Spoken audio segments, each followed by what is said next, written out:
Unafanya nini wewe uchizi huku? Chizi wewe na watu kwenu. Tuheshimiane. Ulikuwa unaangalia nini? Mbona ukakusikitika hivi? Niko sawa. Niko sawa tu, kuna shida. Najua ulijaribu sana kunikanya lakini sikukusikiza. Najuta. Kama kawaida leo umechelewa. Nakuona umechangamka sana. Hata juma mara mwisho nilikuwa umechangamka hivi ni lini?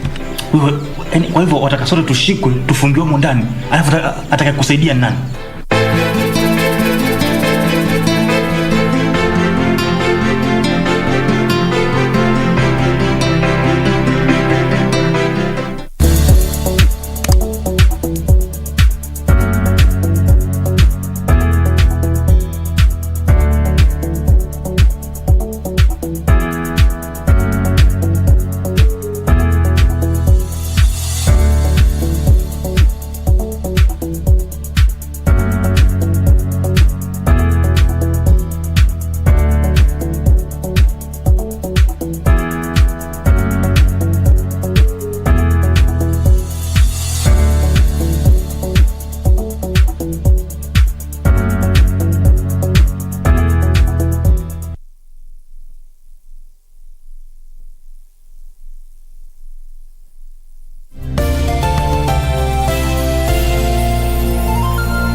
Hello and good morning. Karibu tena sana. This is Good Morning Kenya. I am Jane Mvoy. It is the 9th day of November 2021. We trust you woke up to a beautiful Tuesday morning here on Good Morning Kenya. From wherever you're watching us from, we are glad that you have chosen to start your morning with us. And as always, we appreciate that you choose to start your morning with us right here on KBC Channel 1. And kama kawaida, we have such a fantastic show lined up for you. And as always, it is a one-man, four-lady army. Ati four. Nimejiongezea mwingine. Hey. Okay, kuna camera lady hapa. So let's call it that way. And 3 ladies on air. How are you doing, my people? There we go. Hey, that was nice. That was nice on cue. Yeah. Good morning, Vic. Good morning. I like the color. Is it the color bar, the color combination? Green, red, navy blue, and... Is it purple, pink? Pink. Okay, you know, for us men, the only thing we know is black and white. Hiyo inakwanga line ya kujitetea. Don't know what you're saying. Kazi ile umeshindwa kusema ni kala gani. Good morning, Doreen. Good morning. Good morning, Regina. Good morning. How are you doing? I'm great. However, as we start our morning. Is it a disclaimer? Alert. No, I'm just saying it's a fact. It's what's going on and it's been making headlines. So just in case you did not catch up with it on social media, I'd want to read it as it was said. So, in the social media, we have some people posting some nice things. You would see some posting nice houses, cars, taking their families to nice places and so on. Here we are not sleeping. When we see those, we see taxes. Yeah. You're living large. Those are the words of KRA Commissioner General Givi Mboro. So KRA is watching. Those holidays, those posh cars, mambo ya soft life utaacha kwa social media, my friend. Taxes utalipa. As you're out here living life to the fullest, if you look like money, you're going to pay KRA money. Hey, man, have we lost our priorities? I don't know. Sasa ni kama ukilipwa mshahara yako ufai kujinunulia tu vitu tuzuri juu KRA ita presume. Nunua tu lakini usituoneshe. I think ndio wanasema. Hiyo ndio wanasema. Headaches on Instagram especially. So in essence wana humble watu. Kindly please, tuko sasa ligi so ligi the same. Tuko same. So is KRA social media police boss? They're not policing the social media. They're just using monitoring whatever is already available. And they're keeping track so that you can pay your taxes. There was this Nigerian, famous Nigerian, so he was actually doing money laundering. Blogger. Yes. And he had posted flashy cars, Chryslers and the like. Jets. Over. My friend, they went for him. Yes. Na alipeana watu wote. He was a fraud. Alipeana kila mtu alikuwa na finance. Imagine. But you see, they say that those who have do not even show. You won't even recognize whatever they are. They're very down to earth. They camouflage. Let me say that. They Unfortunately, those are the wise ones. Yes, they camouflage. Those are the wise ones. Now, KRA knows a majority of us do not fall into the category of being wise. But look at it this way. Are we not living our real lives? We are living, people are living fake lives on social media. So, on the other side, KRA side again. On the flip side, unaona mtu ako wapi?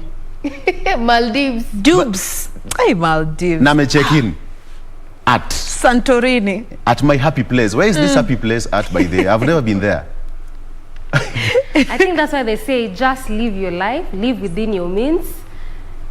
So do live what you your can life. Do not let social media lie to you. Man. But it will be interesting to see if they follow through with their word, because so many young people are living flashy lives that they cannot really, you know, account for. It's a lot of pressure.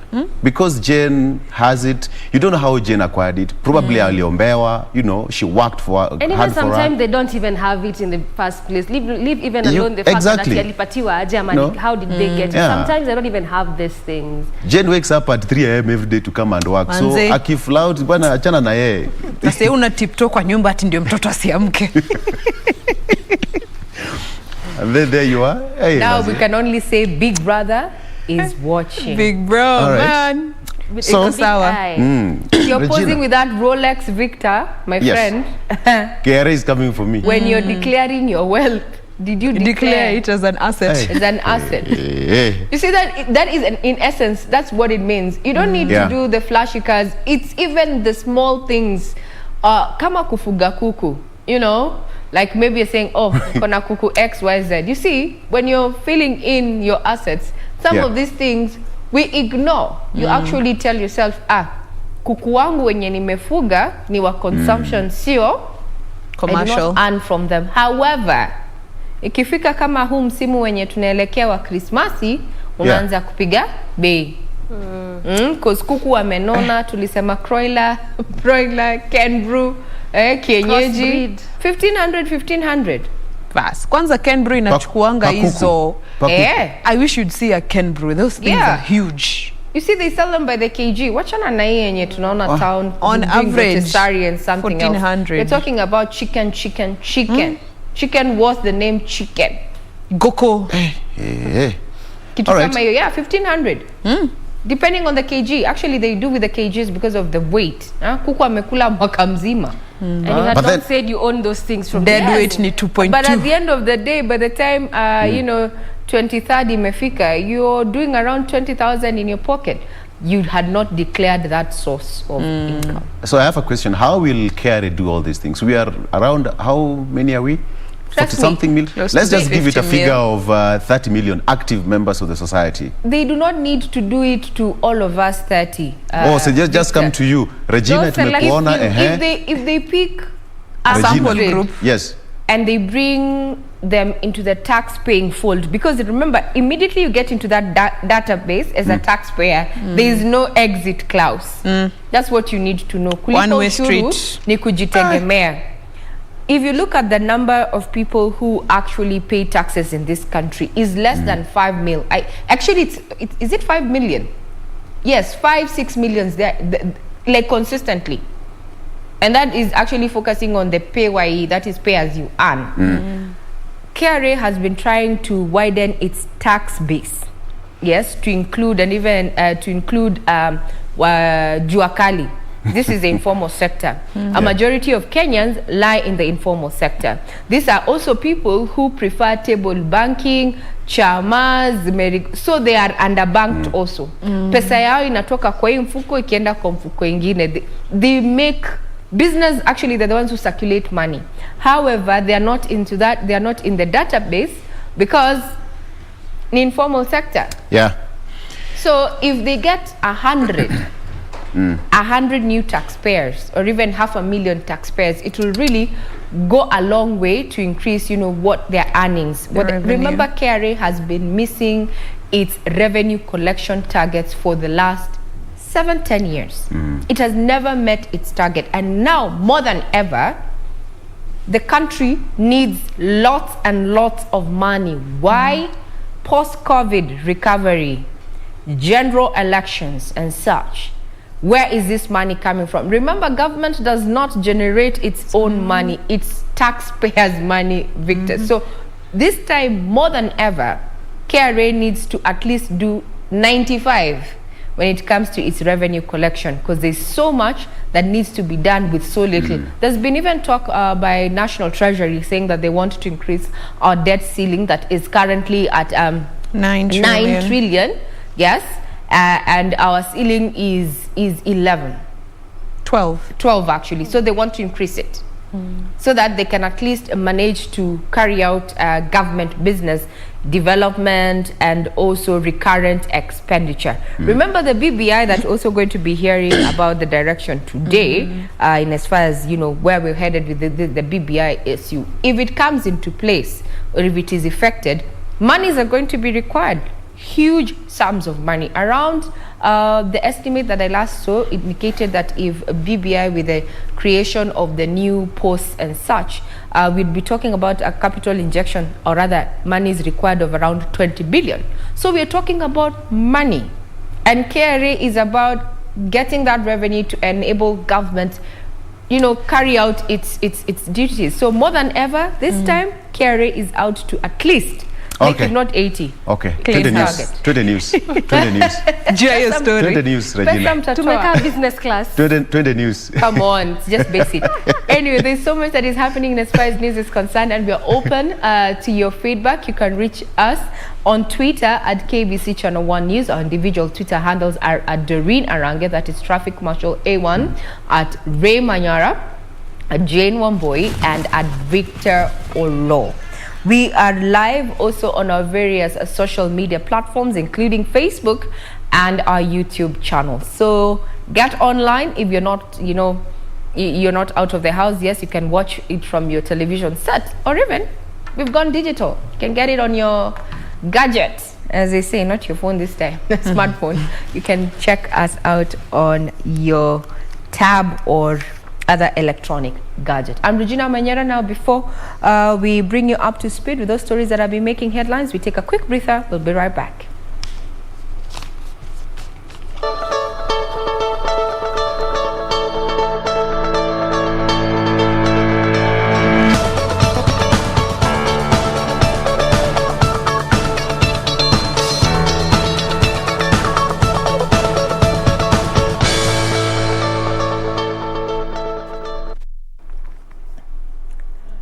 Good morning, the 9th of November 2021. You're tuned to KBC Channel 1, where we keep you informed on what has been making headlines in the last 12 or 24 hours ago.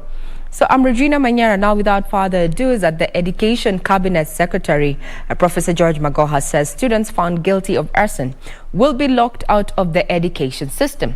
Professor Magoha says no institution will admit learners linked to nationwide school fires. The warning comes as over 35 students were arrested in connection with cases of unrest in various schools across the country. Secretary Professor George Magoha is now talking tough as cases of school unrest sweep through the country. With more than 20 public schools already closed, Education CS has made it clear that those found guilty will have to say goodbye to their education. Same story that when students are in the prep room, then the dormitory caught fire. You think we have no brains? So I hope people don't come and start saying, oh, let's treat this with decorum. When they are burning other children's properties in the dormitory, are they thinking of decorum? Speaking in Machakos School, Magoha dismissed claims that the frequent banning of schools is attributed to COVID-19 stress, instead throwing blame to parents for abdicating their responsibilities. There are CCTV cameras everywhere. There's a command and control center, manned 24 hours. Even when a student is going to the toilet, you can see. So what is all this nonsense? That students were in a prep room and fire started in the boarding house. It is stupid, it is primitive, and it must stop. But as Professor Magoha was reading the Riot Act, 11 students were arraigned before Nyeri Court for attempting to torch Kagumo and Kiandu schools, respectively. In Siaya, Maranda Secondary School was closed indefinitely, and 6 students arrested following a fire incident that razed down 2 dormitories. Teachers now demanding that caning be returned in schools to instill discipline on the rogue students. I want to use this platform first to appeal to all students of this nation that there is no amount of stress that can make you destroy millions of properties that have been put in our institutions.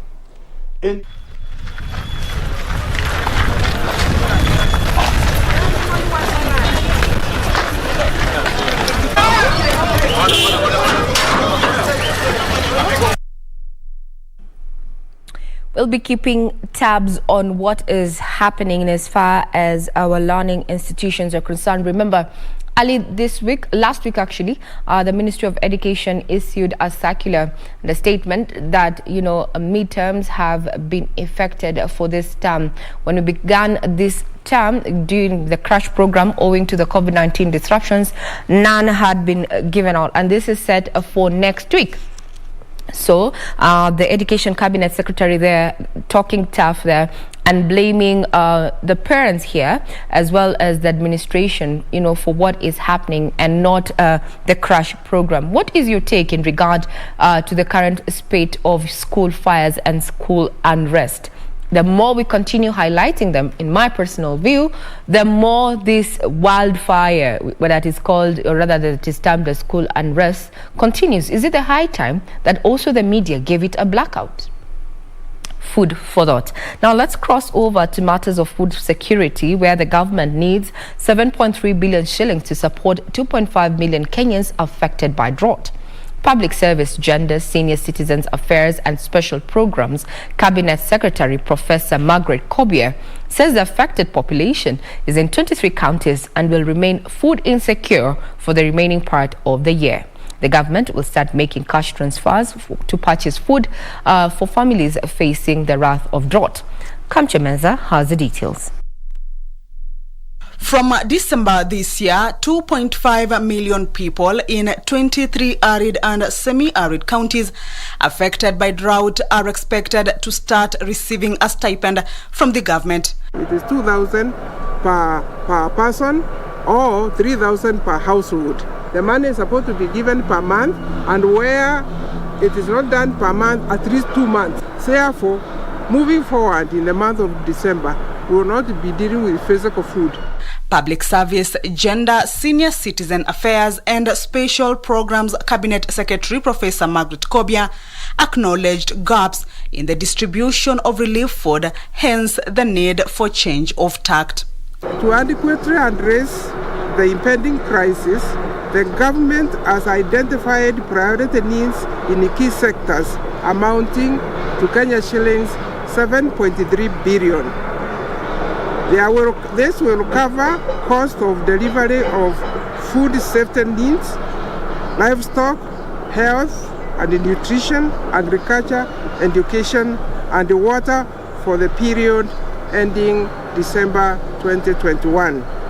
Much more accountable, much more transparent, much quicker in our response, and much cheaper. It's much cheaper to do cash transfer. Development partners have pledged to support efforts to mobilize resources in resilience building for affected regions. In September, I helped to launch an emergency drought appeal for almost 140 million I'm very happy to tell you that during the meeting today, the United States government confirmed an additional allocation of $34 million, which means that we're almost at 50% of what we need. Currently, 8 counties, Marsabit, Mandera, Tana River, Lamu, Garissa, Wajir, Isiolo and Turkana are said to be in the alarm drought phase, with 12 other counties facing a similar fate amid low rainfall. Meanwhile, the government will continue streamlining disbursements under social protection interventions, targeting 369,000 vulnerable households and 734,119 individuals.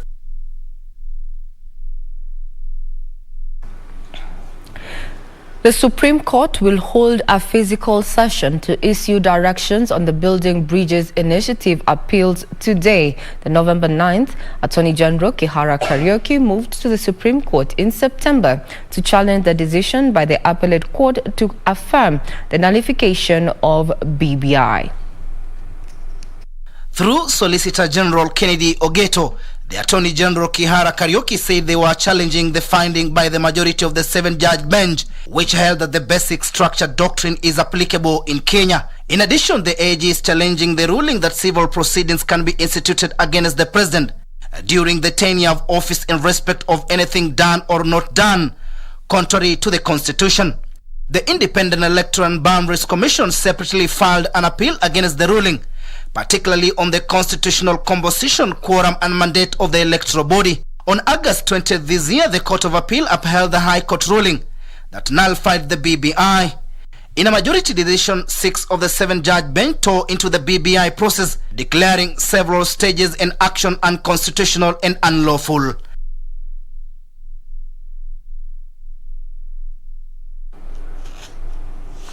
We'll be keeping tabs on that and bringing you that particular broadcast live from Kenya Broadcasting Corporation, so to speak. So do keep it right here. Now, a lawyer reported abducted over 12 days ago was found alive.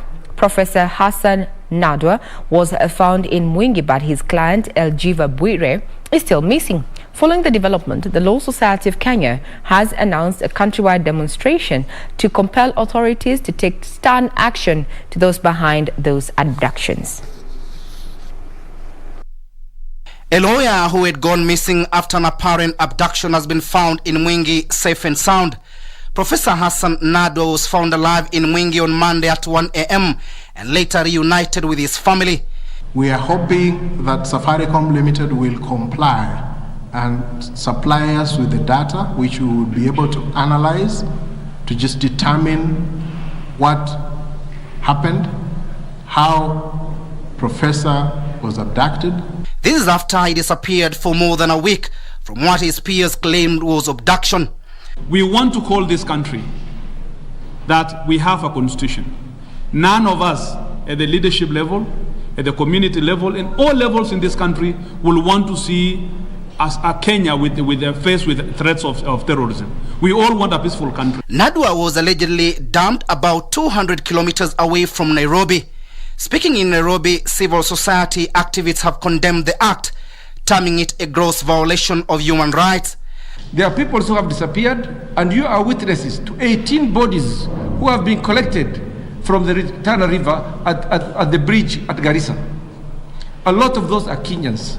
There is torture signs on each one of them. Who did this, we don't know. Led by LSK Chief Executive Officer Mercy Wambua, the lawyers have accused authorities for not taking the issues of alleged forced disappearance with seriousness. As a Law Society of Kenya, we do condemn in the strongest terms possible the abduction, mysterious disappearances, not only of our members, but also of Kenyans. If you are in law enforcement, law comes before enforcement.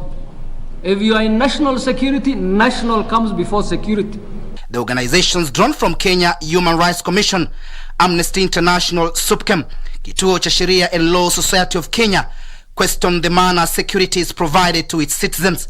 The acts of forced disappearance, abduction, kidnapping in Kenya, the latest involving Professor Hassan Nadwa and his client Elgiva Abwire, has ignited wrath from members of the Civil Society of Kenya, Law Society of Kenya included, even as they call on the government to ensure that the rights of every Kenyan is not violated, infringed or threatened.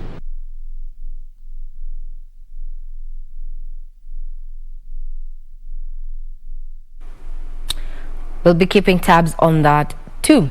To the corridors of justice, the Supreme Court has thrown out an application by former Nairobi Governor Mike Sonko challenging the swearing in of Anne Kananu as Nairobi Governor. The court ruled that it has no jurisdiction to hear the application. Sonko had moved to the Apex Court on the 25th of October, seeking to stop the swearing in of Kananu after the Court of Appeal struck out his case. The Apex Court has cleared the way for the swearing in of Nairobi Deputy Governor Anne Kananu as the city-county boss. This is after a 5-judge bench declined to issue orders stopping Kananu from assuming office of the governor, claiming Mike Sonko's application was premature. They noted that in the absence of judgment of the Court of Appeal, the application did not meet the threshold as per the Constitution. The main appeal filed before the Court of Appeal by Sonko is yet to be heard and determined, with directions on the hearing of the appeal set for November the 15th. In October, the appellate court dismissed Sonko's appeal of the High Court decision to remove him from office, forcing him to move to the Supreme Court.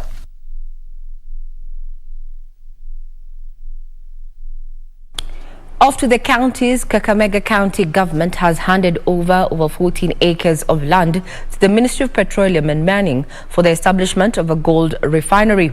Meanwhile, a 63-year-old bishop from Igembe North, Meru County, has embarked on a 300 kilometers walk to Nairobi to deliver a message to the Deputy President. More of this and other stories in our county's news roundup. Kakamega County Governor Wycliffe Oparanya said that the gold refinery will efficiently facilitate and ensure economic exploitation of the mineral within the western region. High-value gold deposits have been identified in Ushuru, Bushiangala and Rostaman areas. Hii project ni ya muhimu sana kwa watu wetu, na nina hakika hii mradi ukianza utabadilisha maisha ya watu wengi kabisa katika Kakamega County. Elsewhere, Kenya National Farmers Federation has had the Ministry of Agriculture to release funds meant to boost agriculture in the country. Lazima wakulima waendelee kulima, lazima kuwe na mipangilio ambayo kampeni zisije zikaingia zikaharibu uchumi. Yes. Still in Kiambu County, farmers in Limuru have been urged to embrace and practice organic farming, which is medicinal and could help in management of lifestyle diseases locally and globally. This follows concerns over the increased use of chemical fertilizers, which in turn lead to climate change. Agriculture is the backbone of this nation, and we really would like the government to put more emphasis on giving more money into farming so that people can get enough food. And the Kenya National Qualification Authority has rolled out a policy framework for recognition of informal sector skills by institutions of higher learning and employers in the public and private sectors. The initiative will see youth in the agriculture sector awarded certificates based on skills they have acquired at work and without having to seek formal education. It's going to be a game changer in the national food security systems, in the sense that we are going to recognize the skilled manpower that we now have. Because previously there were challenges in the sense that how do we know this person is competent, the issue of competence. Finally, Bishop Peter Machuka of the Harvest Christian Church from Igembe North in Meru County has embarked on a 300 kilometers walk to Nairobi to deliver a special message to the Deputy President William Ruto. The 63-year-old says he's under firm instructions from God. But kwa sababu Mungu aliniambia niliamua mpaka nifanye hivyo ili nisije nikamwasi Mungu.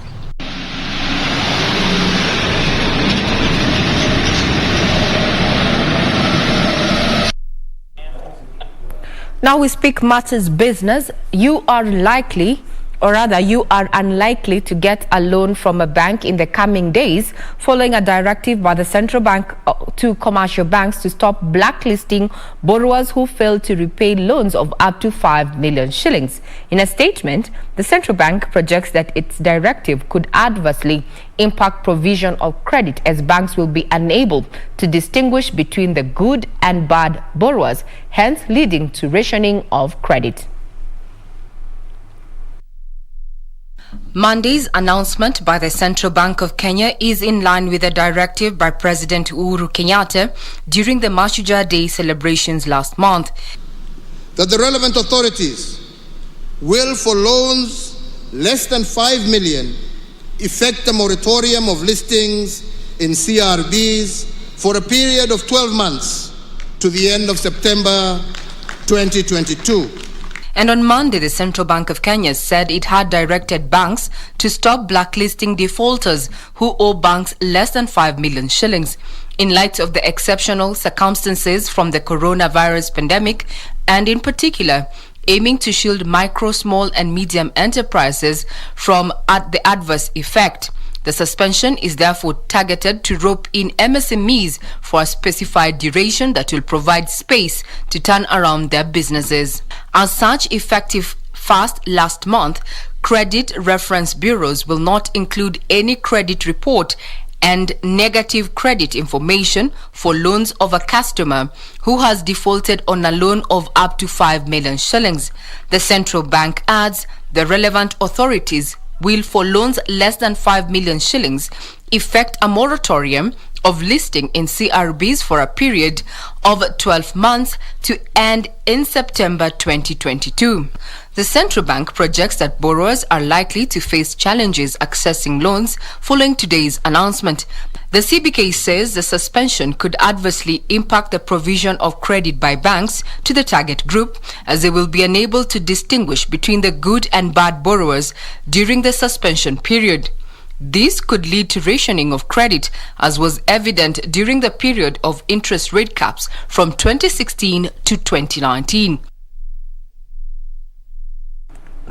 Now, in essence, what this means is that, yes, if you have a loan of less than 5 million shillings, effective 1st of last month, that was 1st of October, you will not be listed in the CRB for a period of 12 months. This is just a strategy to just help especially MSMEs rebuild, or rather post-recovery for businesses that went under during the COVID-19 situation. That's the COVID-19 year, 2020. However, in hindsight now, banks, or rather credit lending facilities, will be facing a challenge, because how then, if there is no credit information sharing? Remember, the CRB was one of those ways to ensure that you and I pay up loans. If now this affects the credit information sharing system, then how will they tell who is good or bad credit? So what the bigger picture is, it may be good that you're not going to be listed under CRB. However, you might not fall in the category of good borrowing because of risks, especially those people who do not have guarantees in terms of assets and such. So we might have a credit crunch, so to speak, especially targeting that particular group, MSMEs. But yes, that's just a warning. So now you know. So in one hand, you're celebrating, you're off the books in as far as the CRB listing is concerned. But someone else, because they fall into that category, might not get that much required credit because they are considered risky. The government has been urged to broaden policies and regulations that will empower small businesses to thrive and recover, especially after the COVID-19 disruptions. Small businesses say they are facing challenges in marketing their Kenyan products and have welcomed the Make It Kenya Extravaganza exhibition to be held in Nairobi later this month, noting it is an opportunity to showcase their products to a wider market. Here's Alan Auko with more. In a September 2020 survey done by the Kenya Private Sector Alliance, 14.7% of businesses closed their operations when COVID-19 pandemic hit the country. The survey showed that most operational businesses were still struggling to get to pre-COVID levels. With increasing vaccine uptake and an opening economy, stakeholders say there is a need for business continuity with better policies. We know a lot of things change when legislation is changed. So we are going to have government institutions, members of the diplomatic corps. We are going to have discussions around this issue of Made in Kenya brand. How can we strengthen it? How can government change laws for us to make sure that our consumption is consumption of locally made material? Despite the reopening of the economy, small businesses continue to face challenges that include limited access to market, slow business and funding challenges, with many running aground before their first birthday.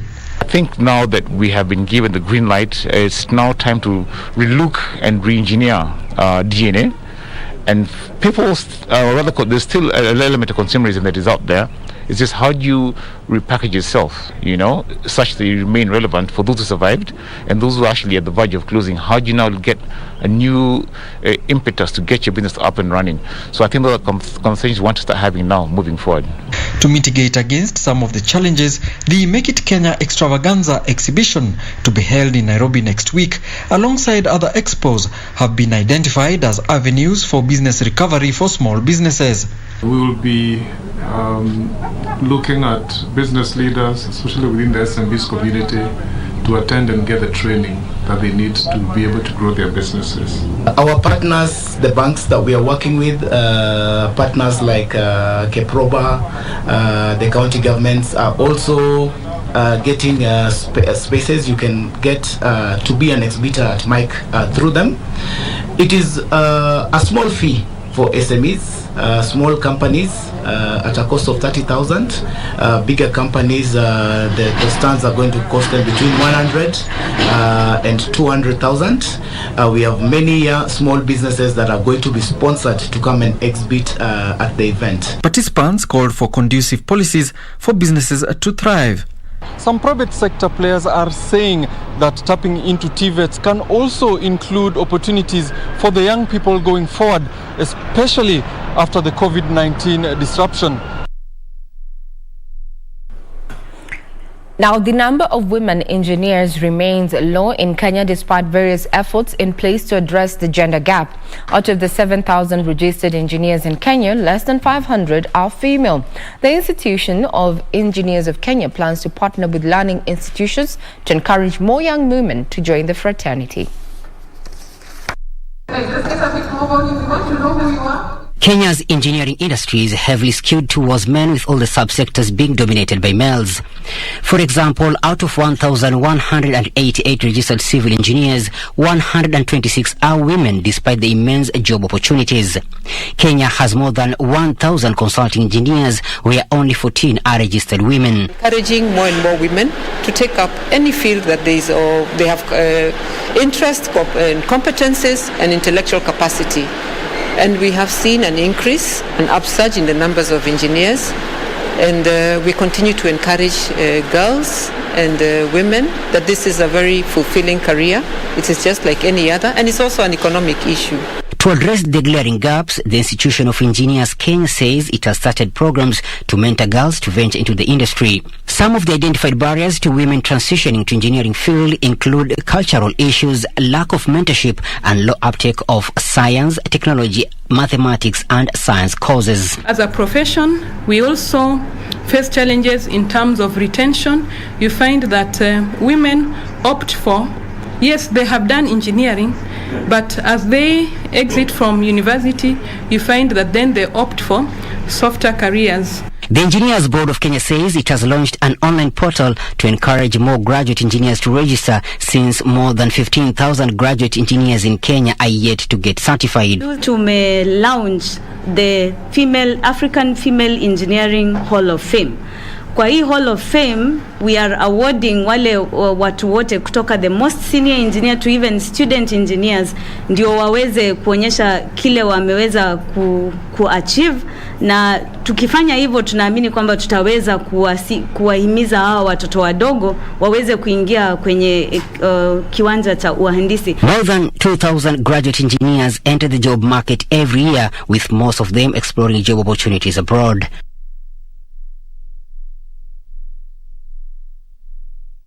From matters engineering to the financial sector, where Equity Group made 26.9 billion shillings in net profit during the first 9 months of this year, representing a 79% year-on-year increase.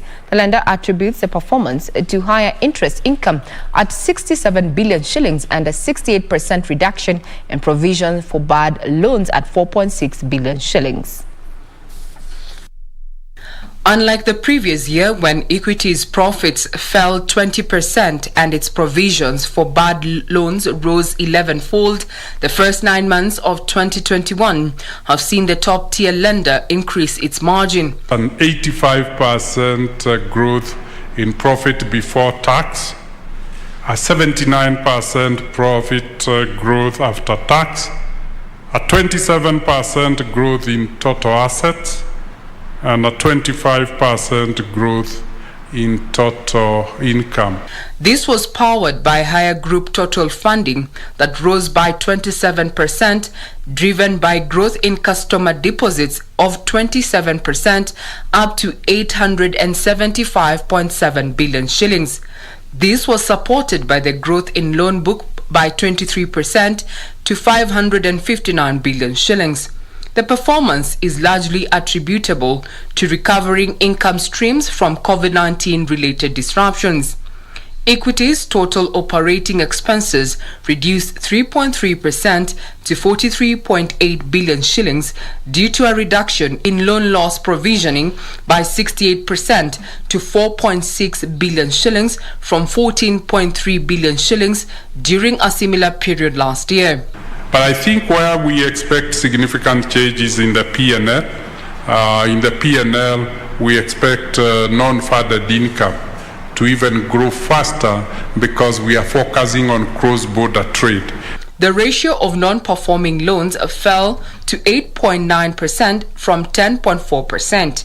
The group accommodated loans worth 171 billion shillings owing to COVID-19 disruptions, of which loans worth 122 billion shillings have resumed repayment, while 4 billion shillings has been downgraded to non-performing loans, with 45 billion shillings constituting 7% of the total outstanding gross loan book of 608 billion shillings. When you take the Kenyan banking industry, as at August was at 13.8. So we are 500 basis lower than the industry in quality of our loan book. Our loan book is 500 basis better than the industry loan book, and that gives us confidence that it's not just good performance, but high quality balance sheet, highly liquid balance sheet, and a significant balance sheet. The bank's total operating income expanded by 25.6% to 80.5 billion shillings on account of 24% growth in interest income, while non-interest funded income grew by 39% to 31.4 billion shillings.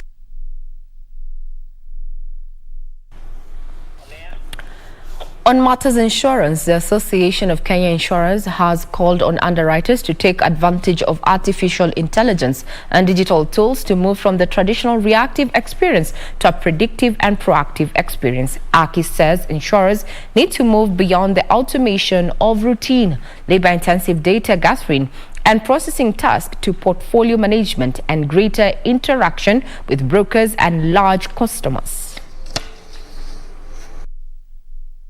Insurance consumers are increasingly preferring to self-manage their insurance policies online, but very few insurers have developed digital capabilities to enable this preference. ACI Executive Director Tom Gishuhi says the association hopes for end-to-end digitization in various insurance covers, where they will facilitate insurance buying, payment and claiming on the digital domain. Through the claims registration app, Kenyans will be able to access life tax relief. With a certificate, the clients will be able to claim tax relief from employers, as per the government directive.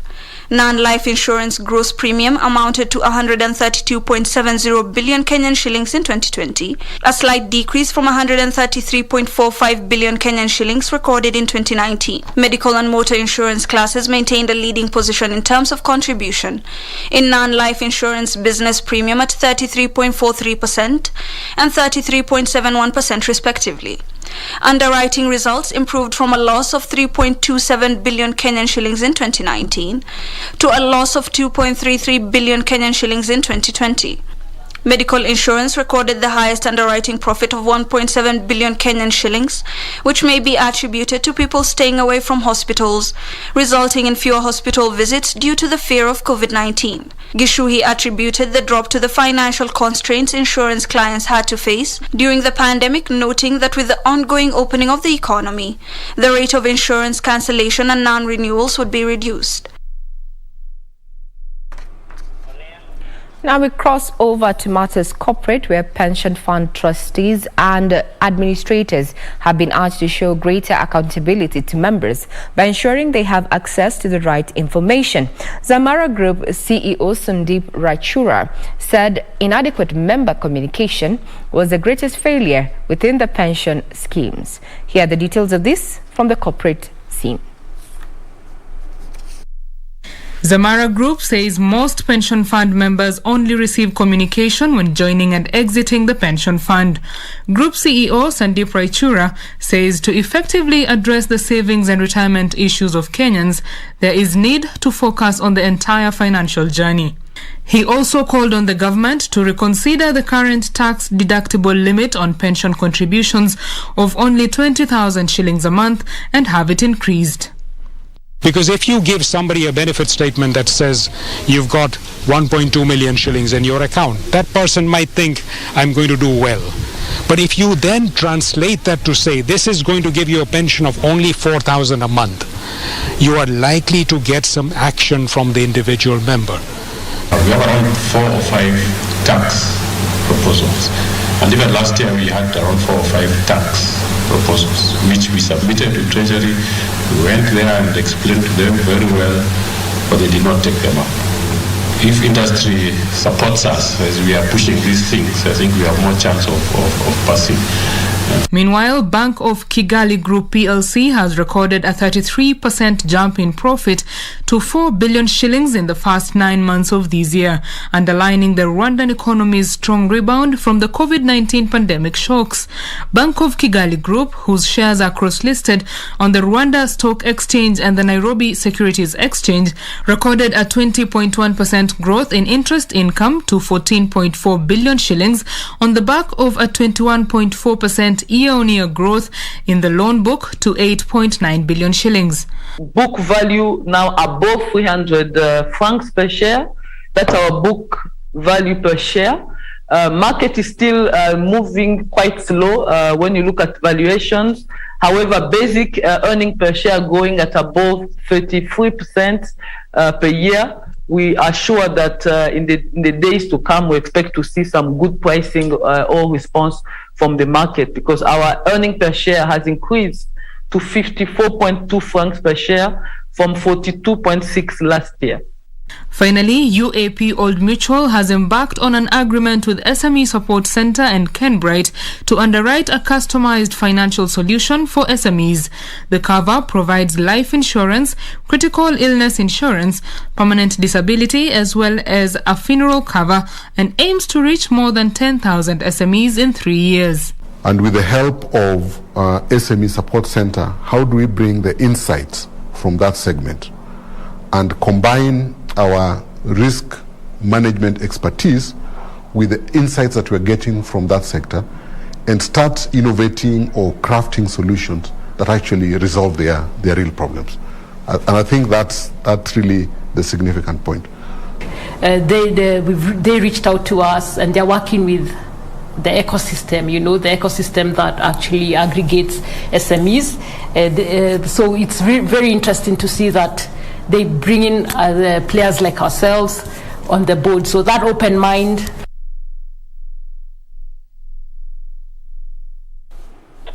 Before we look at what has been happening in the sporting arena, how about we take a quick breather?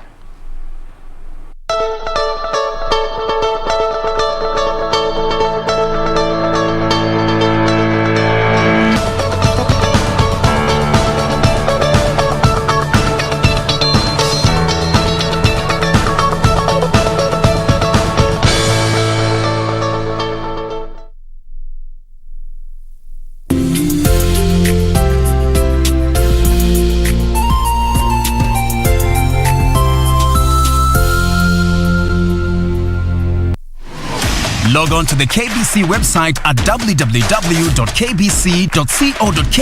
to get the latest breaking news, entertainment, sports, politics, lifestyle or business trends from Kenya and around the world. Never miss new episodes from your favorite TV shows, reruns and movies. Just stream online or watch live on your YouTube channel at KBC Channel 1 TV shows. For the day's biggest stories, trustworthy news and family entertainment, log on to KBC Channel 1. Watch what you want anytime, anywhere.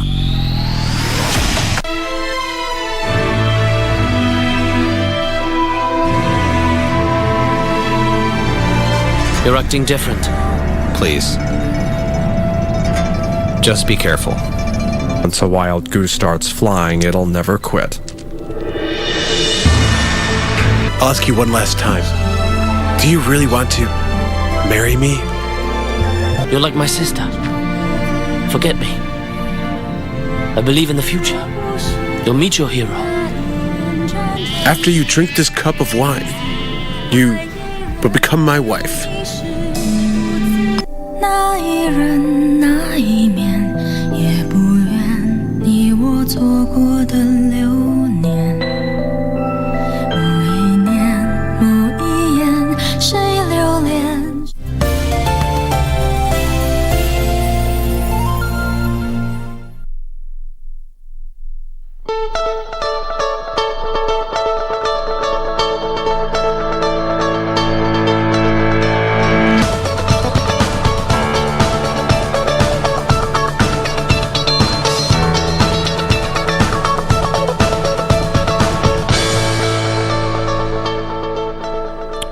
Good morning. You're still watching KBC Channel 1 and this is in the headlines. Now we cross over to the sporting arena where Harambee Stars started their training Monday in preparation for the World Cup qualifier matches against Uganda and Rwanda. Kenya is already, however, out of the contention for a spot in the next round of the qualifiers, having failed to win a match in their last 4 outings. The team coached by Egen Firat has so far managed 2 draws and 2 losses in Group E. They'll face Uganda this Thursday in Kampala before hosting Rwanda at the Nyayo Stadium on Sunday.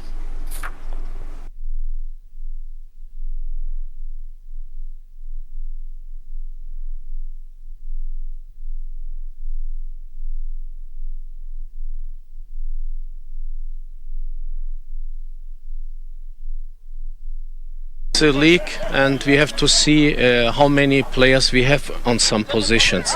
And now, for example, I give you some information. Joseph Okumu get injured. He cannot play in these matches. Then Josh Onyango and Brian Mandela, they prefer to stay with their teams. So therefore, anyways, 3 players were there out, and I need, of course, also some experienced player next to them. And I wanted to give David and Musa also a chance to show themselves, because they played many years in national teams, they experienced players, and like I said, we need also a good balanced mix. We cannot play only with young players. Now still keeping up with master sports, 200 athletes from Nairobi region turned up for the Athletics Kenya seminar which commenced yesterday in Ngong, Kajiado County. The Federation will be holding a series of seminars across the country in a bid to create awareness on mental health among Kenyan athletes. In a bid to create awareness on mental health, doping and financial savings, Athletics Kenya has embarked on holding a series of seminars for athletes across the country. Social life, there's a missing link with the athletes, because the missing link is this, an athlete comes from nowhere, of course has been training, wins a championship, gets a lot of money, but there's no education in between on how to handle themselves. We are ready to assist each other and also to assist us. The seminar, which commenced today, will see athletes from different counties deliberate on matters that affect athletes together with their coaches. Kuna wengine ambayo ni juniors ambayo wanakuja wanakuambia fulani amenieleza hivi ama fulani katika ndoa yangu niko hivi. So sometimes we try our best to advise them what next to do. Sometimes mtu anaweza kufika na sema nimelemewa na maisha. Wasikuve moyo.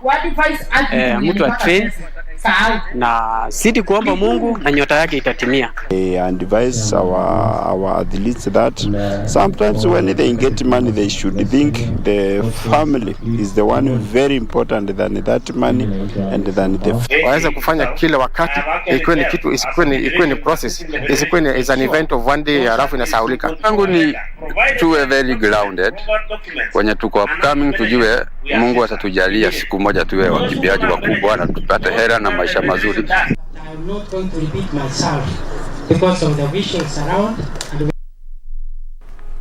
Football Kenya Federation boss Nick Mwandwa says his federation is committed in nurturing sports talent from the grassroots in a bid to build talented footballers who can enhance the quality of football in the country. Mwandwa was speaking during the CAF B license coaching course that started yesterday at the Kenya Institute of Special Education. He said the federation has so far trained over 4,000 coaches at the CAF D license level and over 600 coaches at the CAF C license level, with the first group to take the license course set to graduate in December.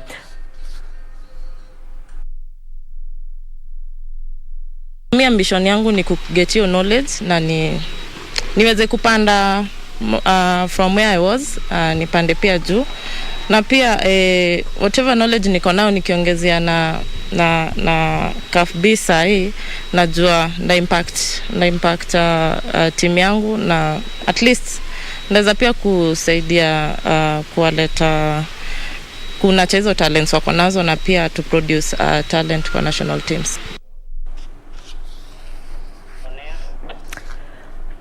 WRC Safari Rally Local Organizing Committee (LOC) is working around the clock to ensure more Kenyan drivers compete in next year's event, which will be held in the country for a second year running.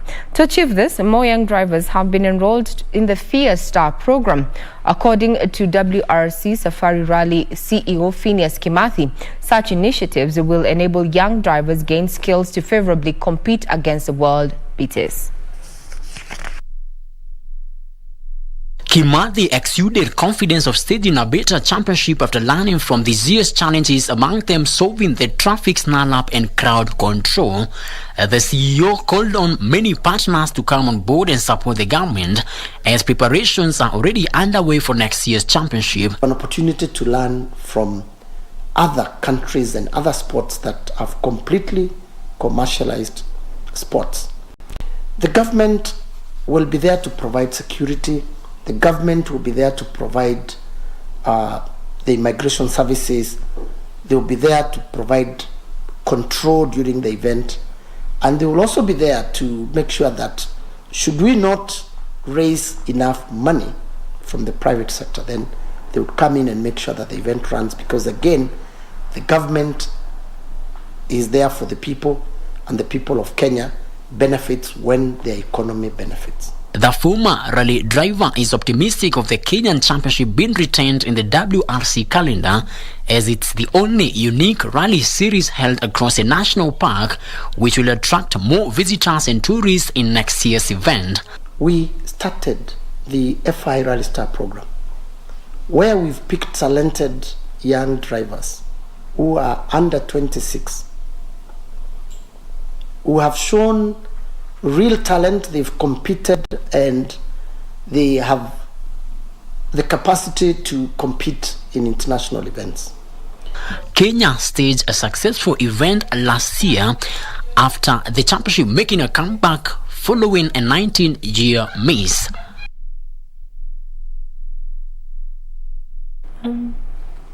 That puts a cap on Matters News this morning. Remember, you can get further details on our website, that is www.kbc.co.ke.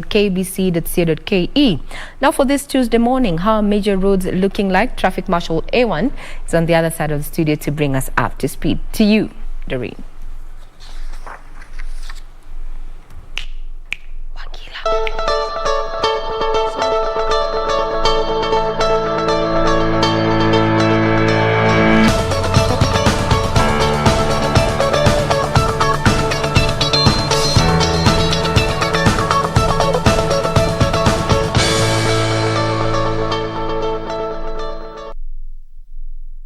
Feather Road is our focus this morning when it comes to matters traffic. Remember that this particular route residents around that area, those coming from Embakasi, had complained of the poor state of this road, so it needed to be worked on. That is in terms of that rehabilitation. I will be showing you how it looked like initially, and then after it was rehabilitated, how it looks like and how it is altogether impacting or affecting the traffic flow therein.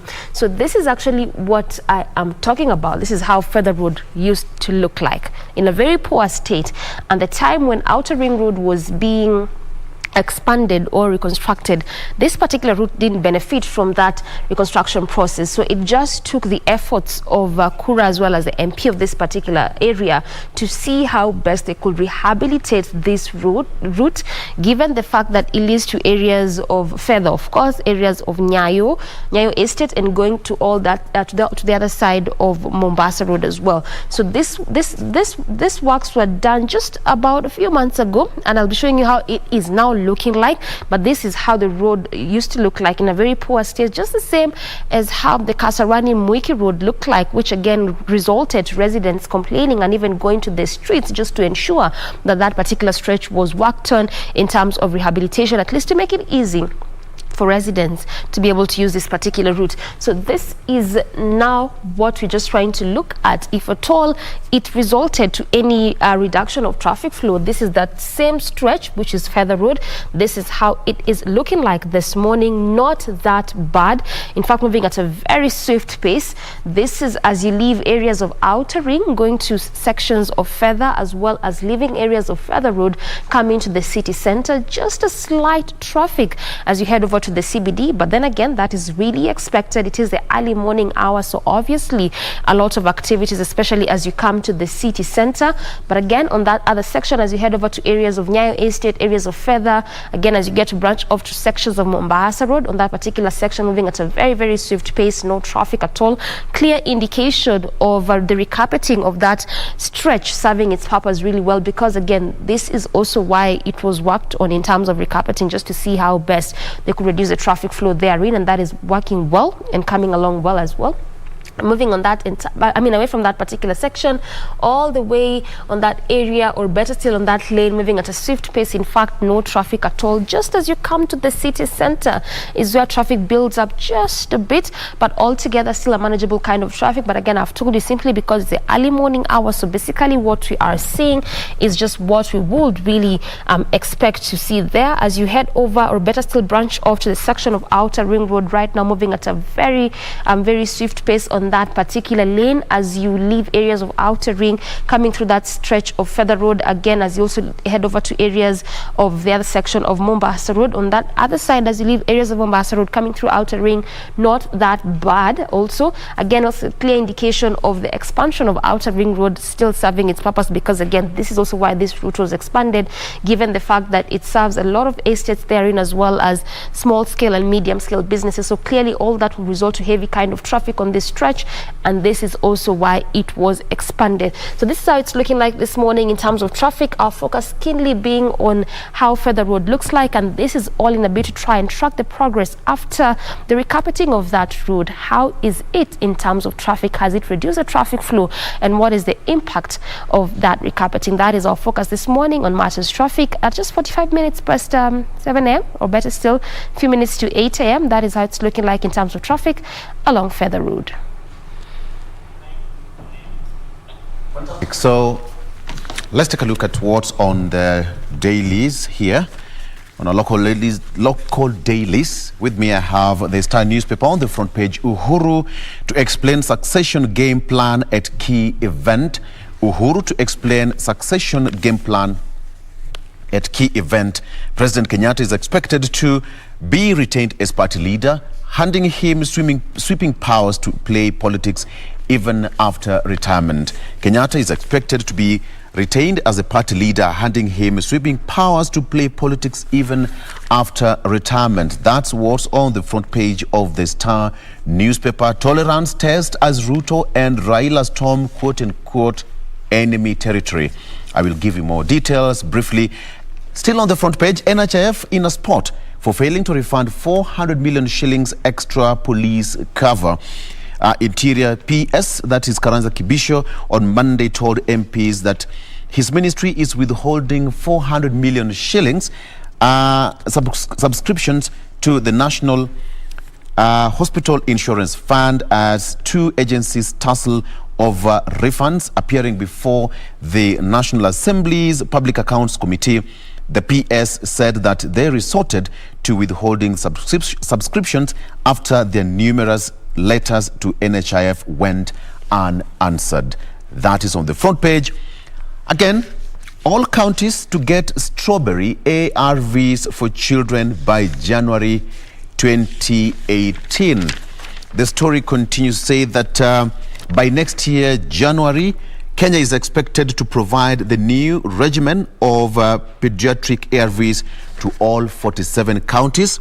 The dolutegravir tablet for children from 3 kilograms to 20 kilograms was introduced in Kenya in September to improve outcomes. The DTG, as it is abbreviated, is more effective, easier for children to take, has fewer side effects than alternatives, and has a higher genetic barrier to developing drug resistance. It is expected to enable children to successfully remain on medication and prevent thousands of premature deaths each year.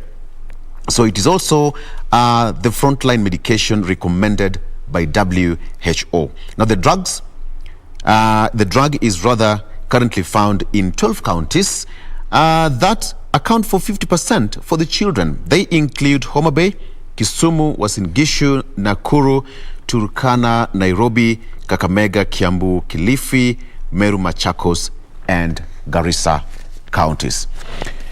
All right, very quickly, tolerance test. SDP, Ruto and Raila storm quote-unquote enemy strongholds. Kenya's political maturity and tolerance will be at play and sorely tested as bigwigs expand their campaigns beyond their strongholds into perceived enemy territory. Now, Deputy President is expected actually today in Kisumu for a 3-day tour of ODM leader Raila Odinga perceived Nyanza backyard. The DP and his boss, President Uhuru Kenyatta, have largely given that particular region a wide berth, but Ruto has been to Migori and was hosted at the home of Governor Okoth Obado with Raila's blessing. All right, so Raila is also planning to have an extensive visit to South Rift weeks after he staged a mega rally in Eldoret, a town seen as DP Ruto's capital. And in recent weeks, Ruto has camped in Ukambani while Raila has pitched tent in Mount Kenya in a new vote hunting strategy. So, according to the National Cohesion and Integration Commission, this is what they say. They so far have exhibited, quote unquote, excellent political maturity in campaigns. And I hope, my colleagues, you can all agree with me that apart from that incident in Busia where the DP's motorcade was stoned and all that, so far it's so far so good. We can all agree to that. Absolutely, and I hope we actually maintain the same spirit and mood all through and through as we get closer to the elections themselves. Now, let me take you through the front page of the Daily Nation. Very busy, many stories that have been featured here, starting with that particular story concerning the DP, and here they go on to say DP's date with destiny. As the 30th of November draws nearer, that's when we'll be having the Jubilee, of course, the National Delegates Conference, where Jubilee is expected to, according to those that have already spoken, they say that the DP could be kicked out of Jubilee should he choose not to, quit it before then. Those are just some of the allegations or claims that have been made so far. And to add on to that, let me just quickly run you through this particular story. It has been captured here on page 4. That is also a day where they hope one of the main goals is to create more deputy party leaders, to create more slots to accommodate more deputy party leaders. And this is according to what the Secretary General of Jubilee had to say. And they also say that they take notice that pursuant to Article 711 and 712 of the Jubilee Party Constitution, these are some of the changes that they hope to make during that National Delegates Convention that will be happening. And also, still according to the Registrar of Political Parties, that is Anne Deritu, who already reserved the Azimio la Umoja name as the expected coalition that will be made between Jubilee and ODM as per the request of Suna East MP, that is Junet Mohammed. And apart from dealing with the DP and his allies, President Kenyatta allies also said that, this meeting could be the formalization of the divorce proceedings between the president and the deputy president moving forward politically speaking. So that has been captured there. Then the other story is concerning Musalia Mudavadi. The last time he was seen in public was on the 31st of October, and since then he has been quite on the low, hush-hush. But yesterday he broke the silence, saying that I am well, and I'm here and well, to just quench and, sees the rumors that are going around. But according to one of his close aides, they did say that he fell ill, was taken ill, and was under the advice of his doctor to take it easy and, take a short break from the politicking and the campaigning. That story has been captured here on this particular daily. Coming to the main read, the high cost of indiscipline, okay? Now, the Parents Association say 35 schools have been affected by fire just this term only. And looking at this wave of unrest, parents with bills amounting to millions of shillings, they have been slapped with the reconstruction money that is needed for these schools that, have repairs and damages to fix. And of course, those students who will be found culpable, they face expulsion from school and a permanent criminal tag, which will see them rejected in many other institutions where learning will have to end for them. And a good example that has been given here is Buruburu girls. They've actually gone ahead to say, by the way, and also we did see the CS say the government is not going to be footing any bills in the schools that they have, destroyed property, they have burnt dormitories. The government is not going to do anything. And he actually said that the government will not pay for damages, and he blamed parents for failure to instill discipline in their children. And he also went on to say that, he attributed some of this indiscipline to the privileges of the 2010 Constitution that grant the privileges the 2010 Constitution grants children. And he also, called for the return of corporal punishment. We shall not handle children with kid gloves. Anybody who is caught planning to burn a school building will not go to any other public school, and their parents will have to put up that building by themselves. And by that we mean financially cater for the reconstruction of any building that is burnt should a particular child be found. But now looking at a school like Buruburu Girls, yesterday the Form 3 and Form 4 students reported back. Form 2 and Form 1 students are expected this Friday. And as per what the parents were told, the terms and conditions of coming back to school, you will have to clear all the fees, no arrears will be accepted, and each learner is expected to pay 1,500 on top of clearing this school fees. Mind you, they have a population of about 1,400 learners, so your quick math inakuja about 2.1 million. Kenya shillings. And by what they say, the damages could be worth more than 3 million. But for now, that is what they're going to be using, because government imesema it's not going to be contributing to the reconstructing of the schools. So the parents are the ones who are going to foot these bills of the kids and the damages that they made. That is basically the front page of the Daily Nation for you this morning. Doreen.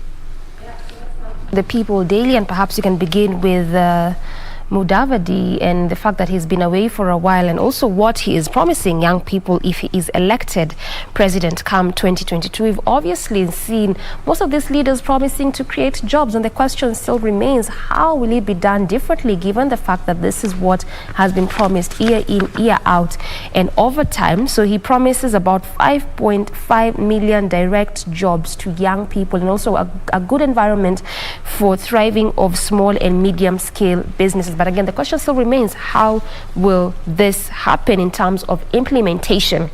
Coming to matters education, we've obviously had this story during the GMK news brief, and what the Education Cabinet Secretary George Magoha is saying in regards to the recent cases of arson in school. And obviously, again, there was that conversation of the fact that COVID-19 could be a good factor as to why this has been happening. But he says that there is no close linkage between COVID-19 and school fires, since statistics and research shows that these incidents have been happening even before the pandemic. So he says there is no relation, there is no linkage between COVID-19 and the school fires that we've been hearing or witnessing. And again, also he went ahead to caution the students. They are saying that if they continue with this, then again it's going to have a repercussion on them. And when we get to the details, I'll be telling you what exactly he meant and what he says about those repercussions there. Coming to matters health, and this in regards to what is happening at KEMSA. We know that the military had been deployed there, but now medics are in a bid to stop the KDF from taking over KEMSA. Again, this also comes at a time when about 10,000 employees of that area, that is KEMSA, had been handed their letters on Thursday last week. So will they actually stop the military from taking over, given the fact that they're still in a bid to try and see what exactly had happened in that place when it comes to the KEMSA wars and the KEMSA scandals therein? And also 9 counties now on the hotspot for teen pregnancies. Nairobi also leading, Nairobi actually leading with the highest number of teenage pregnancies. This is a report that was released by NAC, that is the National AIDS Control Council, as well as the National Council for Population and Development. Just a latest research showing the counties in the country that are leading with the teen pregnancies, and also giving the reasons and factors as to why this particular counties are leading when it comes to teen pregnancies. To a bit of some politics now, Jubilee is set to kick out the deputy president as well as Muturi from, that is Justin Muturi from the party, that is from the Jubilee party. So what does this mean for the National Assembly Speaker as well as the deputy president? Again, the article highlights the reasons as to why the party plans to kick the two out of that particular party. Ray. Scribes this morning are reading from the same script. Matters of school unrest takes center stage on the front page of the Standard this morning, being the 9th of November. Who will stop the horror of school infernos? That's the header that we have on the front page. So the government will not take lightly burning of school property in the name of unrest among students. This is none other than PS Basic Education Julius Juan, or Juan, depending on who taught you English in the pronunciation of that name, but that's a PS. Basically speaking, for the Ministry of Education, with tough talk there, as captured by reporters this morning in the headlines there. Professor George Magoha reminding parents and teachers as well as students that any damages to school property, the parents are the ones to carry the burden of repair. Yes. That narrative has not changed. Even back in the 80s and 90s, it was so. But then again, what happened? What is happening in our school? I asked you this morning when we started our broadcast, what do you think? Do we continue highlighting the spate of school unrest? From where I sit, and this is my opinion, I believe the more we keep on highlighting this school, students have walked out and notified the principal, or that they're going to get in touch with him or her when they want to come back. such and such is also giving, impetus to the rest of the schools to actually follow this direction. But that's just my opinion, that media now also needs to exercise diligence when we are reporting these occurrences, so that we do not seem as if we are fueling the fire that is school unrest. The euphoria among the children that they can actually walk out, no damage, because parents as well as teachers are decrying the cost of property destruction, but not looking at other costs and also what it really means for you to be indisciplined and such. That's my take. What's yours? You can reach us on KBC Channel 1. That's our Twitter handle. Mine is @Ray Manyara. Further on, the CBK now raising alarm on borrowing as CRB listing hot starts. This is a story that we had totally highlighted for you now, that now CRB, you're not going to be listed on the CRB if you have a loan of 5 million and below, effective 1st of October. However, then, how will these credit facilities be able to tell you apart between a good borrower and a bad borrower? Because credit information system is what credit facilities actually rely on. CRB was one of the strategies to ensure that defaulters do not default, or rather borrowers do not turn defaulters. Further on, talking about matters politics, Ruto is in Luo Nyanza there. So much talk coming out from the political scene. Further on, we will also be bringing you the live transmission from the courts in regard to matters of which direction then should we take in regard to the BBI. This is going to be coming up in not too long. That's around 9 a.m. So it's going to be televised here at KBC Channel 1.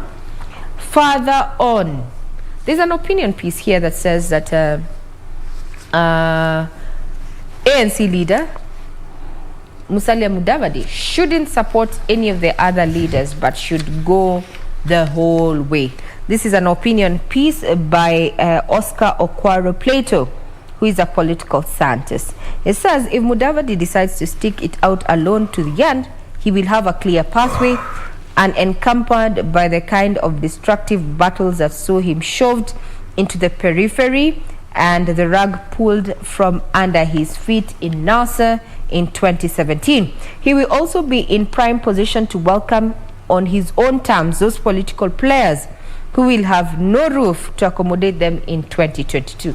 This is an opinion piece by Oscar Okwaro Plato, who is a political scientist. We continue just moving on, just to give you just quick highlights of what is making headlines. I'd want to also take a sneak peek onto what is happening across the world. We know that the COP26 is still underway, and we had the former president of the United States, Barack Obama, there making headwinds and actually challenging leaders that there's lots of talk, especially from big wigs in as far as big countries are concerned, big economies, but really nothing is happening in as far as implementing what is spoken. His speech there, remember, you can get it on our various platforms there. It caused quite a stir there, challenging world leaders in regard to that matter. Just a quick sneak peek of also stories that make headlines across the world. Just next door, so to speak, this is Ethiopia. People fleeing Ethiopia allege attacks and forced conscription.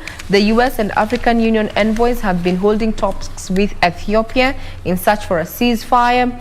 Ahmara region officials have also asserted that Western Tigray is historically their land. So there's been a push and pull. So far, 2 million have been displaced by fighting in Tigray, Ethiopia. You can catch on with more details. On the other hand, in as far as Asia is concerned, Xi Jinping, that is the Chinese president, is laying ground for another third term in power during a party meet. Further on, talking about the changing times in as far as matters global are concerned when it comes to COVID-19. Now, travelers across the globe are excited that the United States has lifted its entry ban. Yes, the ban has been lifted. So, however, you have to be vaccinated. The U.S. land borders are also reopened to non-essential travel, though differing rules over coronavirus vaccine threaten to hold some family reunions for people seeking to cross between, the U.S. and Mexico. That reminds me that we are not down out of the woods in as far as Kenya's coronavirus situation is concerned.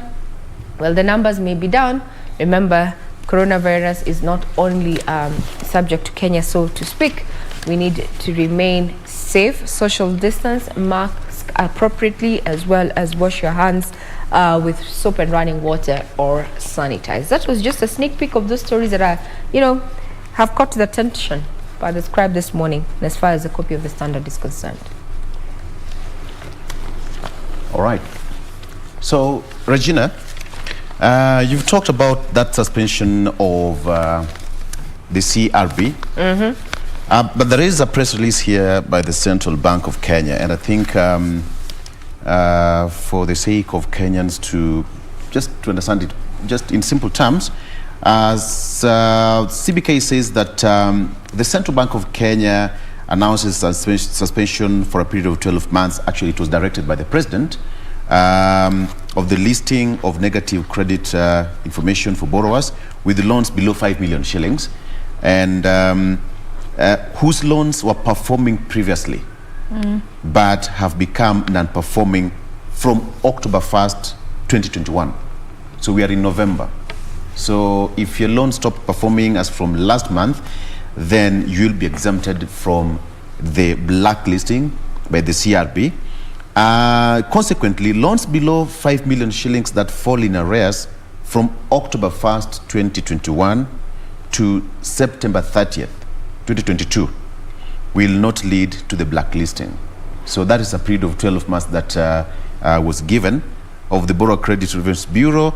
Further, CRBs will not include in any credit report any negative credit information for the loans of a customer less than 5 million submitted to the CRB from October 1st, 2020 to September 30th, 2021 for a period of 12 months. So I think that has given a lot of people a lot of tunasema tumbo joto. So if your loan was performing before 1st of October and it stopped just after that, then you'll not be affected by the CRB listing. But kama ulikuwa blacklisted in 2019, bado utakuwa tu hapo tu. Yeah. And I think that's the clarity that most people needed, because I think everyone thought kama ulikuwa, now you're scot-free, but this will only apply from the 1st of October to September 30th. Yes, September 30th of 2021. 2022. Yes. Okay. So wale wa nyuma, they'll still have to pay it regardless. Kama ulikuwa hapo, bado uko kwa black book. You've not escaped. You still have to pay. Yeah. But I think this was meant to cushion small scale business traders and people who borrowed from banks to expand their businesses. 5 million, but for people who take 100 bob to go and do some other things like betting and what have you, still it's going to be a hard nut to crack. Now, just to chime into this, yes, remember this is not the first time that borrowers are benefiting from a moratorium, so to speak, to be listed from the CRB. Remember in 2020, actually, all borrowers who had applied to banks last year enjoyed a suspension of the sharing of the negative information for a period of 6 months from April to September 30th, 2022 to navigate. And this was also during, part of government's economic stimulus package that was rolling out to just ensure that, businesses remain afloat. So this is not different. However, people need to understand that in as much as it's a reprieve, so to speak, it might also lead to a cash crunch. Because if we're not going to have this information shared, how then will these lenders tell apart Victor is a good borrower while Jane is not? It's because of credit information systems, and the CRB was put out there to ensure that even bankers can just log in and check how good is your credit. If you have bad credit, it means we will not lend to you. This also brings me to the conversation where the Central Bank of Kenya, as a regulator, has been asking lenders to actually adopt a strategy where they now go for risk price lending, or rather, if you are of high risk, For example, let me use Victor. If you're high risk, that means that you're likely not to repay me in time as a lender, if I lend you credit, or your assets do not meet my moratorium, in the event that as a collateral. Yes, as collateral. So you are expected to, I need to price my loan, my credit to you at a higher price to cover my behind, so to speak.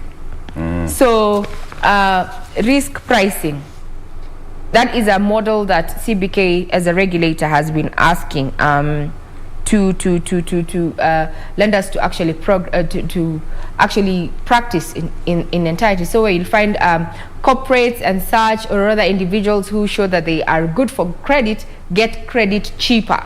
That's what I mean in as far as interest is concerned, paid up interest. While those who are riskier pay a little bit more.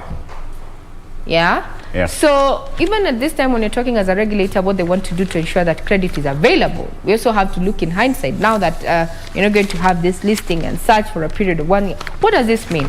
Lenders are definitely, banks, this is a capitalistic state, Victor. We are out to make every shilling count. So why should I loan to Regina and she's a bad borrower, and deny Doreen who has good credit? So there may be a cash crunch, and these people who are being targeted by this particular strategy, who fall under the MSMEs, might actually be the ones to actually suffer, because this is the second time this is happening under the economic stimulus, so to speak. 1st of April to September 2020 was actually the first time this is last year that we had such a similar moratorium, a little bit for 6 months, to ensure businesses remain afloat. As actually this one was for all borrowers, everybody.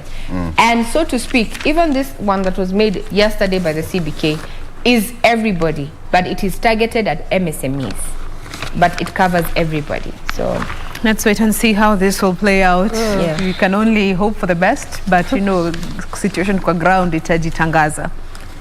All right, let me take you through here the Daily Nation, and which story do we tackle? Okay, let's look at this one. It's more human interest, and this is in regards to what is happening in Bomet County. And these are stats that were put out recently by the National Council for Population and Development, where out of every 10 girls that are aged between 10 and 19, 4 fell pregnant in 2021. Aged between 10 and 19. 4 of them out of every group of 10 have fallen pregnant. Age group of? 10 and 19, my goodness. 10 years. 10 years. That's a baby by all means. By all means. And hata 19 bado ni mtoto. Jana tulisema you become independent once you gonga 21, hapo ndio sasa unafikiria kidogo. But this is such a worrying trend, because this is something that na bado 2021 haijaisha. So you can imagine how much worse it was.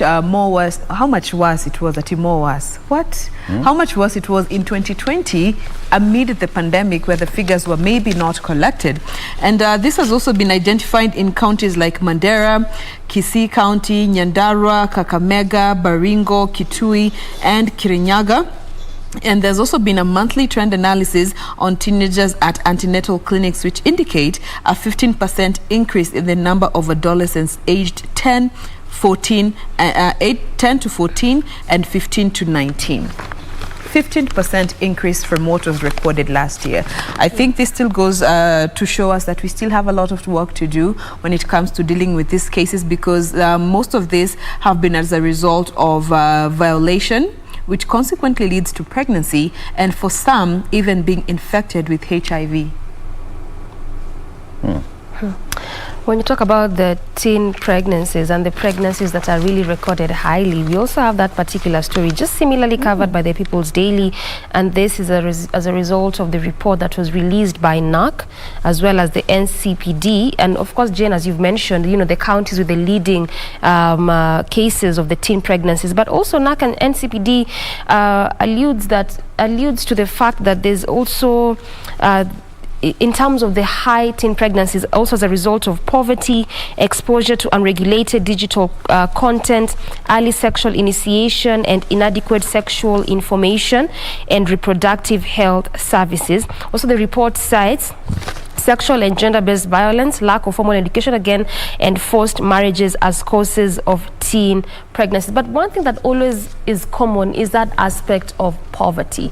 When you talk about teen pregnancies, whichever way you want to look at it, regardless of the age bracket, there's always that factor of poverty being the highest caused, the highest leading factor of most teen pregnancies. And also the fact of lack of proper information and lack of proper and adequate information, especially among those informal setups and even the rural areas. But again, when you look at the aspect of poverty, I mean, is there something maybe the state can do? Is there something the society can do? Because for me, I feel like it's going to be then a cycle. It's always poverty. Looks like it's an ending factor. It might never end. So then again, it means that we will always keep recording high pregnancy rates, teen pregnancy rates. It's really sad.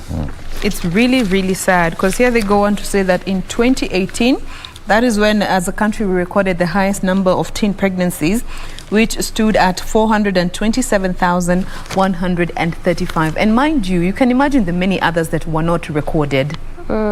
Those that are hidden in their homes or prohibited from even interacting with other children because they fell pregnant. So even this 400 figure, I do believe, is not the actual representation, but that is what was recorded. So I don't know, it really breaks my heart when you hear kids having to go through such situations where they really can't help themselves, and those that are supposed to protect them are the ones who are at the forefront violating them. Yeah. It's really sad. Yeah.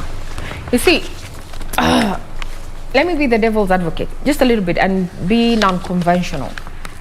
I wish when we're giving these reports, they'd go further to tell us the perpetrators. You can remember last year, Regina, even here in Nairobi, the courts were saying most of the perpetrators of the cases that were reported were familiar people. And who are these familiar people to these children? Fathers, who are the biggest majority number were fathers, followed by uncles. Then there were grandfathers, then there were stepfathers and stepbrothers, and then there's the cousins who are coming sixth. So it's basically in that family. order. So if I was to actually write this header, I would start with those that have been mentioned. Fathers, brothers, uncles, grandfathers. Perpetrators of rape, defilement, leading to huge numbers of teenage pregnancies. And yes, because we need name and shame. We need to speak up. Just giving us, okay, fine, I'm not tearing into the report. I'm just saying it's a high time. Now we went further, saying that we have this number of teenage pregnancies. Who are the main perpetrators of this? Because this is a vice. These are futures that are interrupted. A majority of them cut short at this point. But these people who are grown-ups, a majority of them are grown-ups. They know that what they're doing is in violation of the law. And they fully do it. This takes me back to this story. I have just seen it here.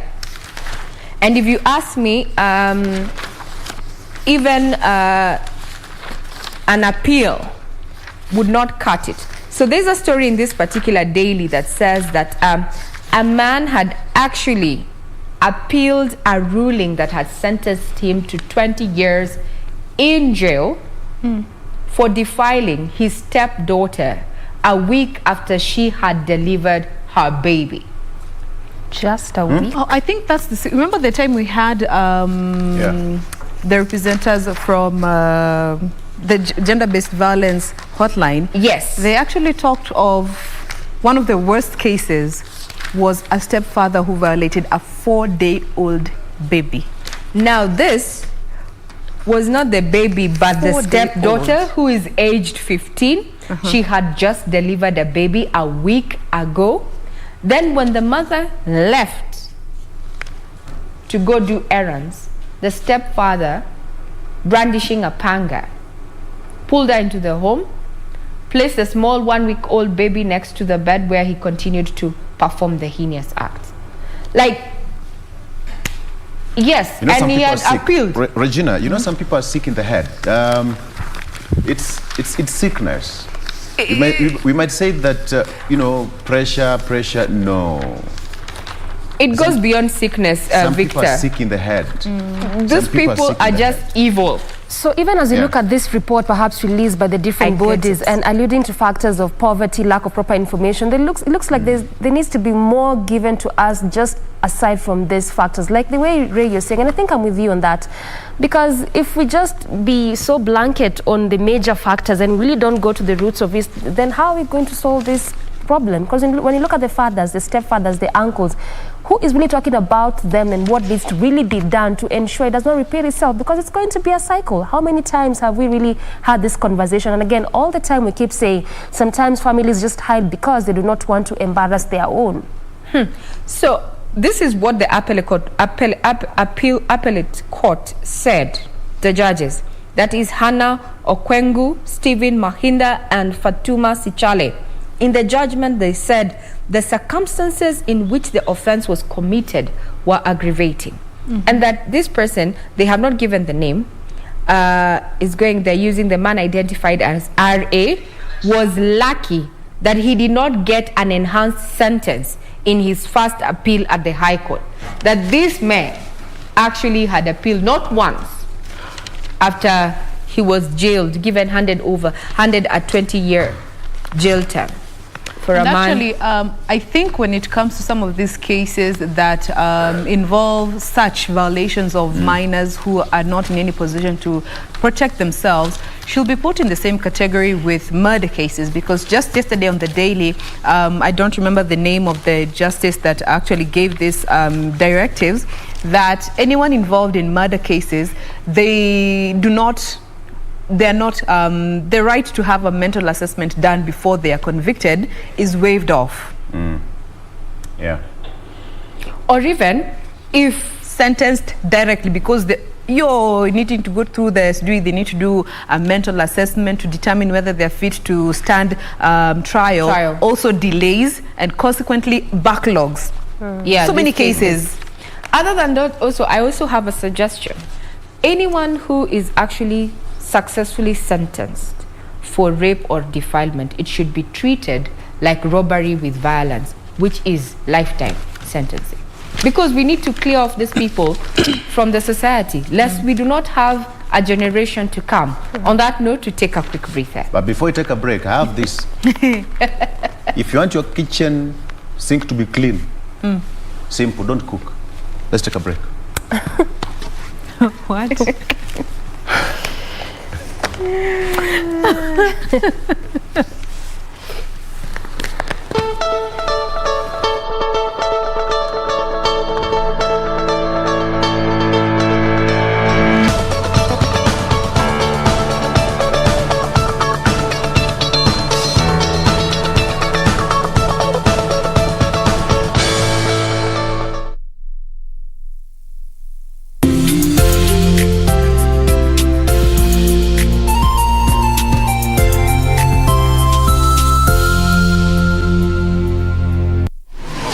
Log on to the KBC website at www.kbc.co.ke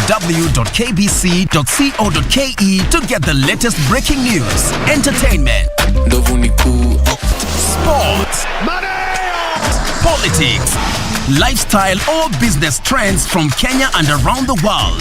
Never miss new episodes from your favorite TV shows, reruns and movies. Just stream online or watch live on your YouTube channel at KBC Channel 1 TV shows. For the day's biggest stories, trustworthy news and family entertainment, log on to KBC Channel 1. Watch what you want anytime, anywhere.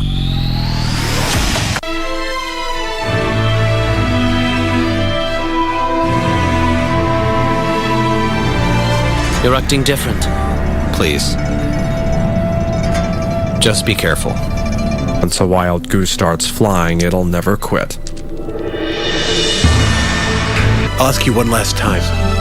Do you really want to marry me? You're like my sister. Forget me. I believe in the future. You'll meet your hero. After you drink this cup of wine, you will become my wife. 那一人那一面。我错过的流年，某一年某一眼，谁留恋？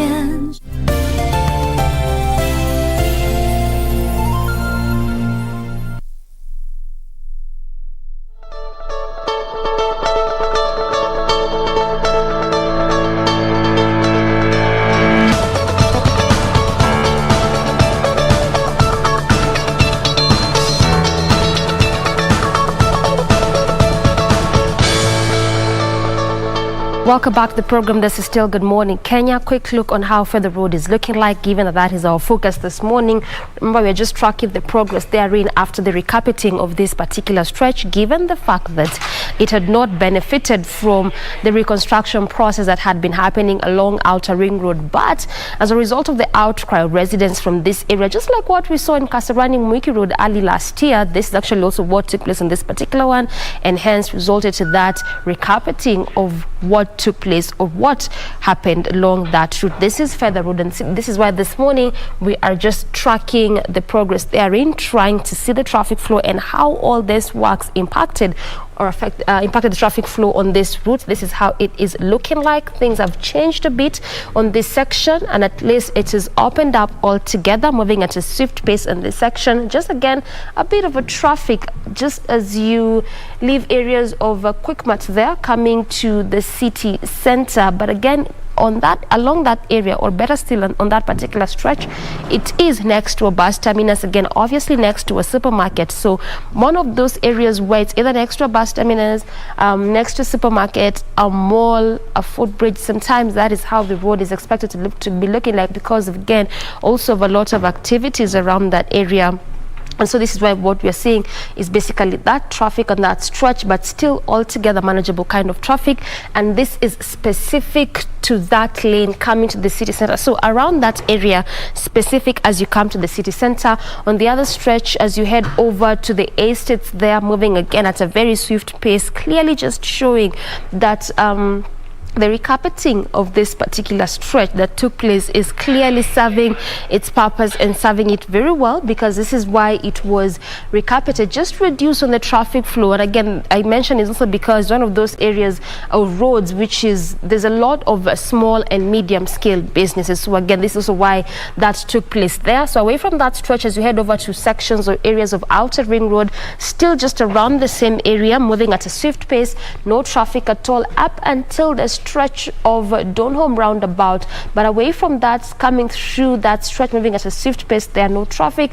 So again, for our viewers perhaps coming from areas of Feather, if at all you're coming to the city center, Outer Ring Road could still be a good route for you. And again, look at this, this has just changed right now. So the orange color that you are seeing like a minute ago has changed to green. Again, this is why I keep saying all the time that traffic changes every single minute. So what you were seeing earlier was just traffic beginning to slightly build up, but right now it has opened altogether. So no traffic at all on this entire stretch as you come to the city center, moving at a very swift pace. And the beauty is that this is actually on both lanes. So as you leave the estates coming to CBD, as well as leaving areas of city center, Outer Ring Road, Manyanja Road, as well as Mombasa Road, heading over to areas or sections of Feather Road. That is how it is looking like this morning in terms of traffic. Also, majorly what you're trying to focus on is what perhaps Kura, Kenha or NMS has been doing in terms of rehabilitating most of these roads, trying to track the traffic flow and trying to see the progress altogether and how the different works they are doing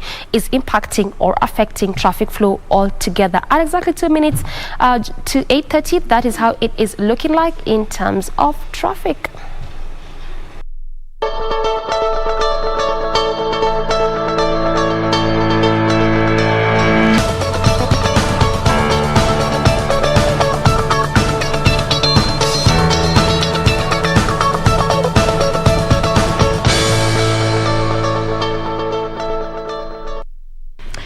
Thank you for staying with us this far. We continue with what we have lined up for you today. And in case you have just joined us, welcome once again to the program. I am Jane Wamboy. We want to get straight into our health segment for today, as we always do every Tuesday. And today it is all about yours, and my heart. Today we're going to be having conversations around heart diseases, understanding what they are straight from the definitions, understanding what you need to look out for, and if you have picked up on a few things, the form of assistance that you need to seek when it comes to making sure that your health is in the best state that it possibly can be in. And with us in studio to help with this conversation, we have Dr. Vijay Patil, who is a consultant interventional cardiologist. Thank you so much for making time to be with us today. Good morning. Thank you. Thank you for inviting me. Today we are going to talk about heart, and everybody loves heart. Absolutely. Yeah. And for those that have questions or comments, or you're just seeking clarifications, as simple or as grand or complicated as they may be, we will be sure to help and address them to our best of our ability, of course, courtesy of the good doctor right here. Now, let's just start by understanding your area of expertise before we get deeper into the conversation. And interventional cardiology, what is that about?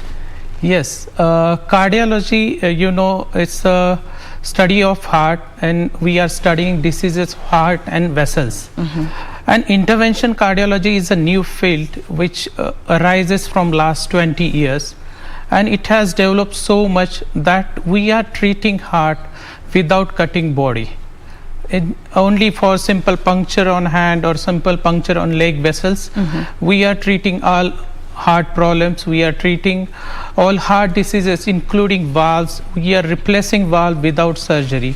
So intervention cardiology is a branch where we are dealing heart and heart diseases without much surgery, with minimal invasion, minimal interventions. We are trying to solve the problem, and with less pain and less stay in hospital. And how would you, or rather, what are the statistics given in the Kenyan space from what you have said when it comes to heart disease and its prevalence in our country?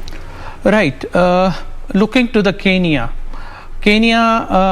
previously it was thinking that there were no heart problem in Kenya, but now when I look back last 10 years statistics in hospital admissions and in mortality perspective, in hospital admission now 25%, that is 1/4 of admissions are because of cardiovascular disease.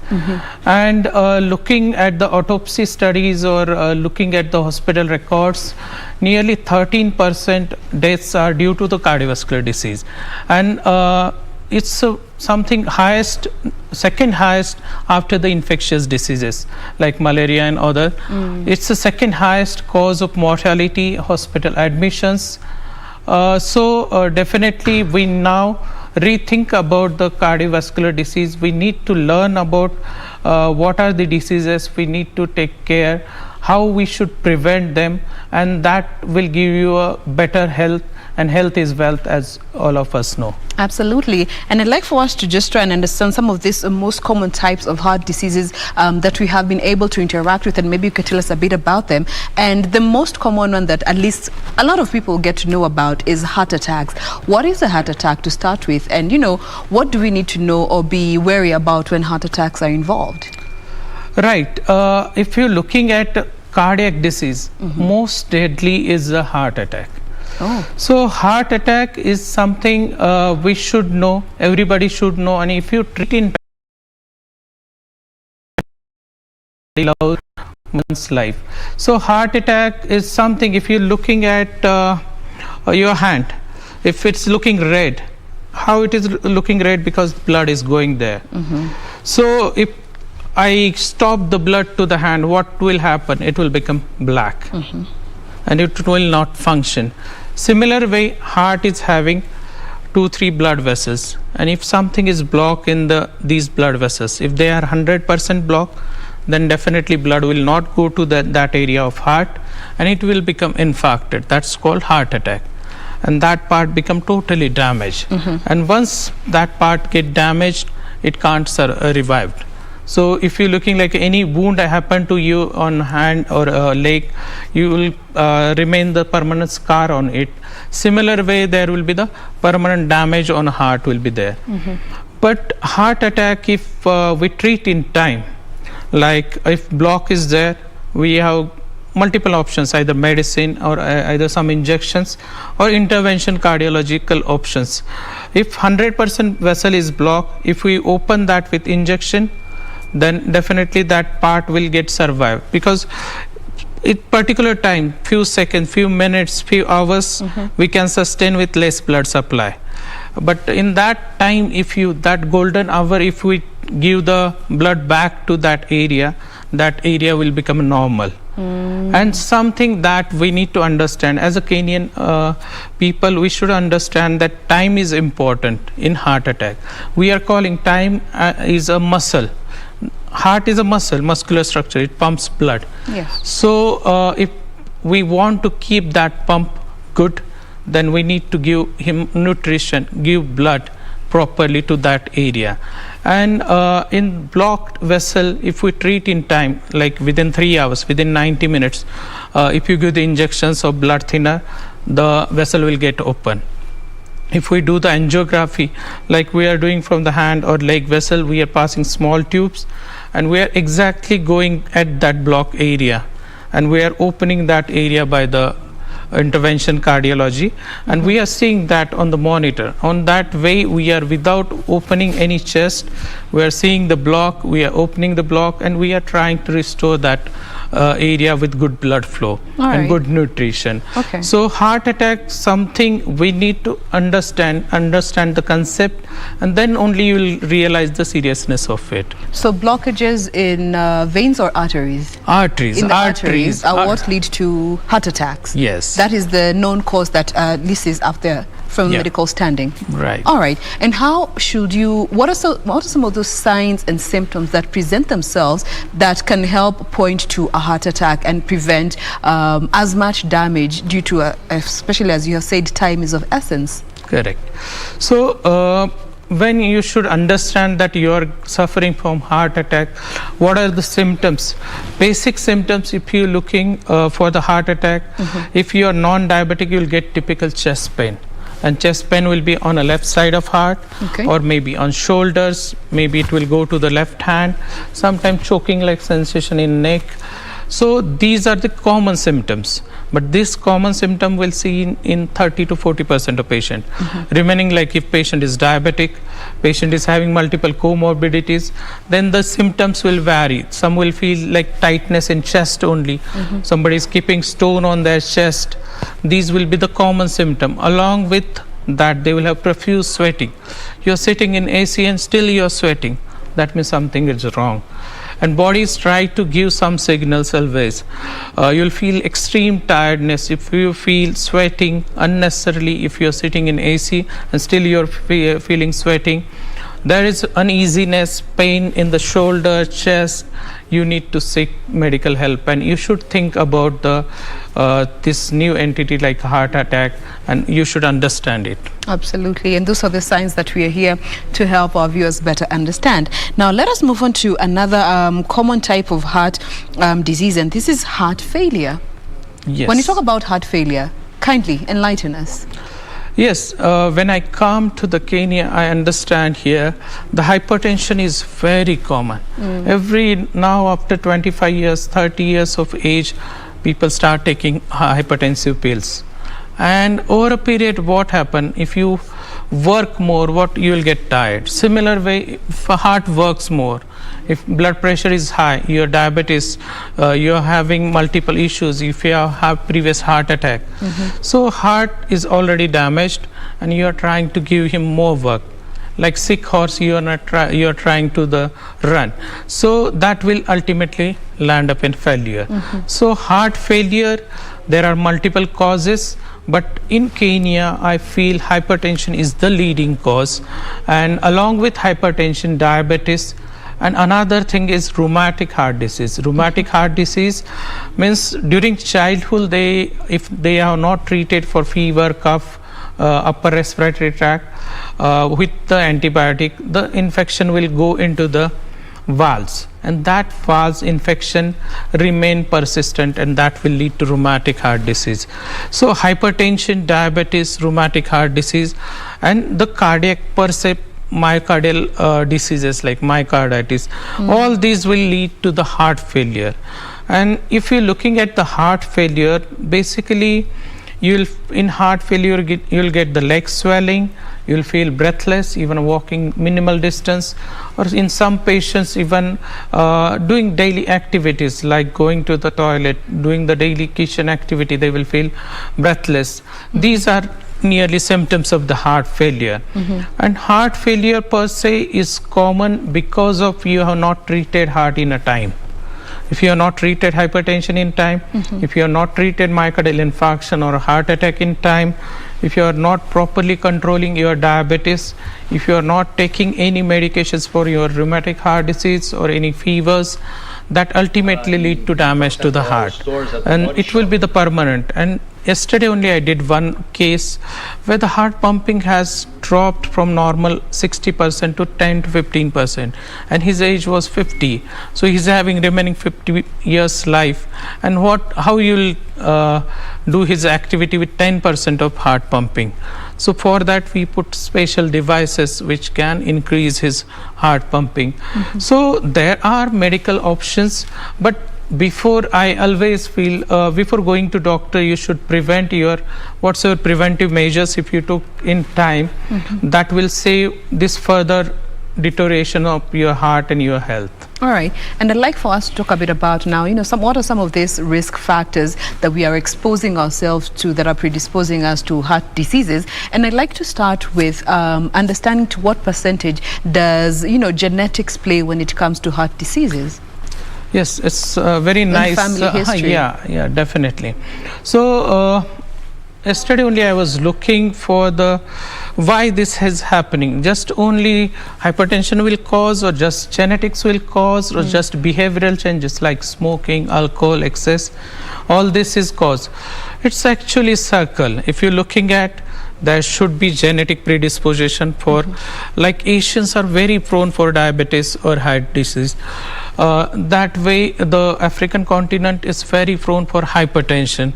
It's in genetics, you can't change that. In some cases like there are the cardiac risk factors which are modifiable and non-modifiable, and genetics something is non-modifiable, you can't change that.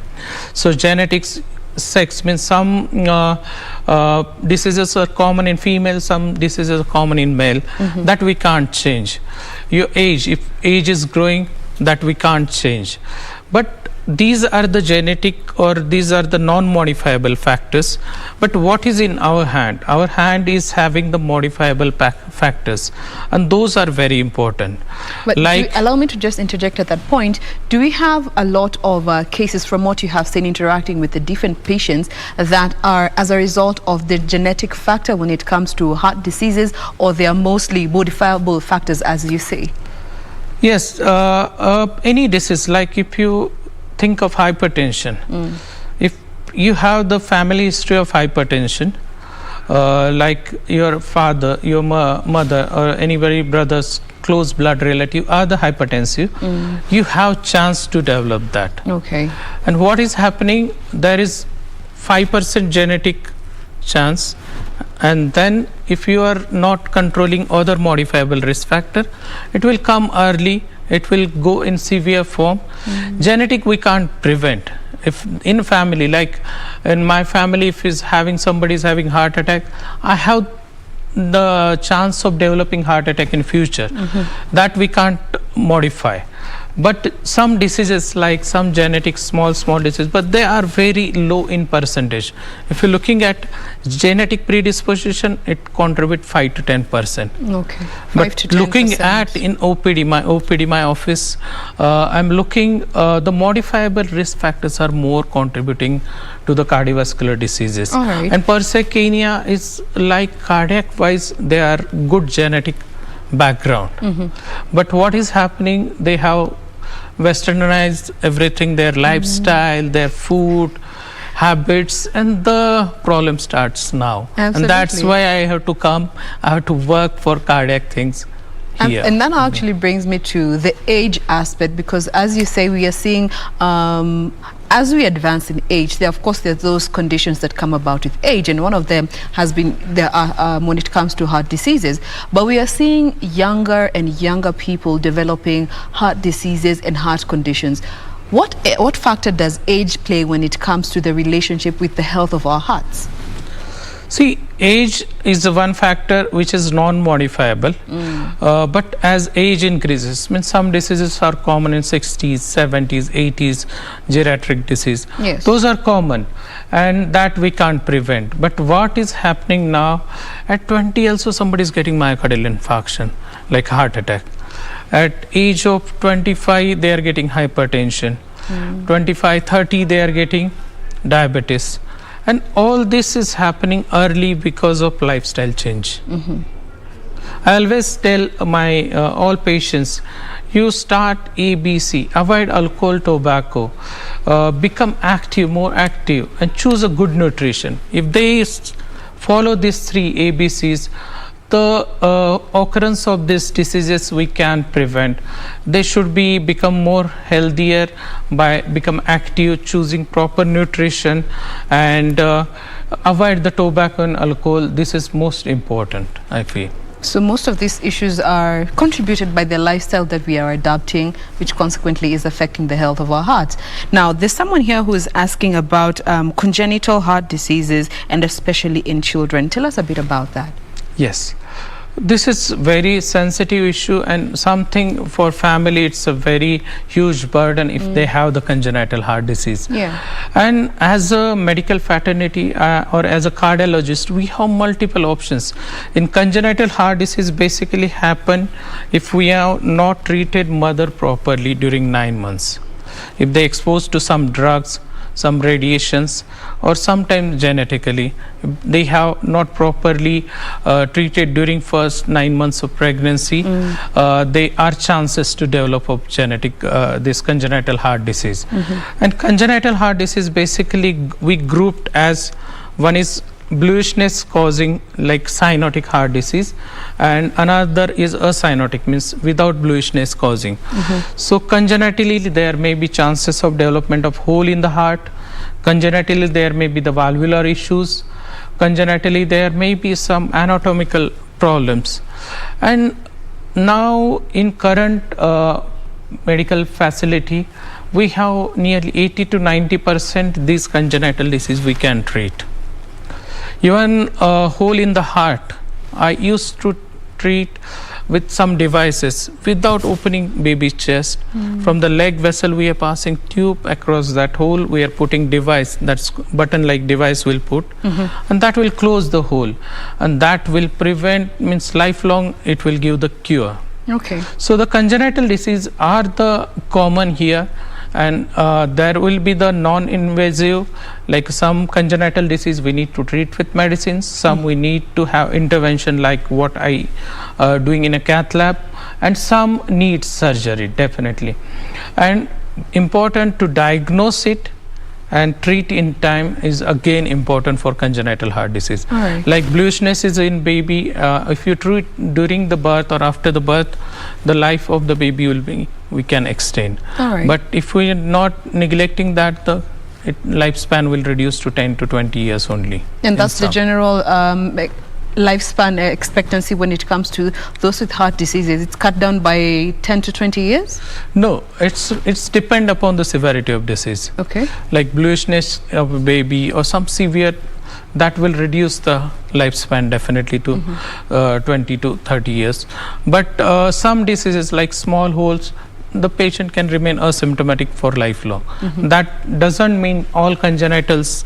So complex congenital heart disease, the lifespan, if we are not treating in time, can reduce. But simple congenital heart disease, we can do the normal life also. All right. I have someone here who's asking, what brings about echoes? Yes, it's actually a good question. So as you all know, you are doing the sonography of abdomen to see the structure in the abdomen. Similar way, this is a sonography. On chest, we are putting the sonography probe, and we can see the live heart on TV.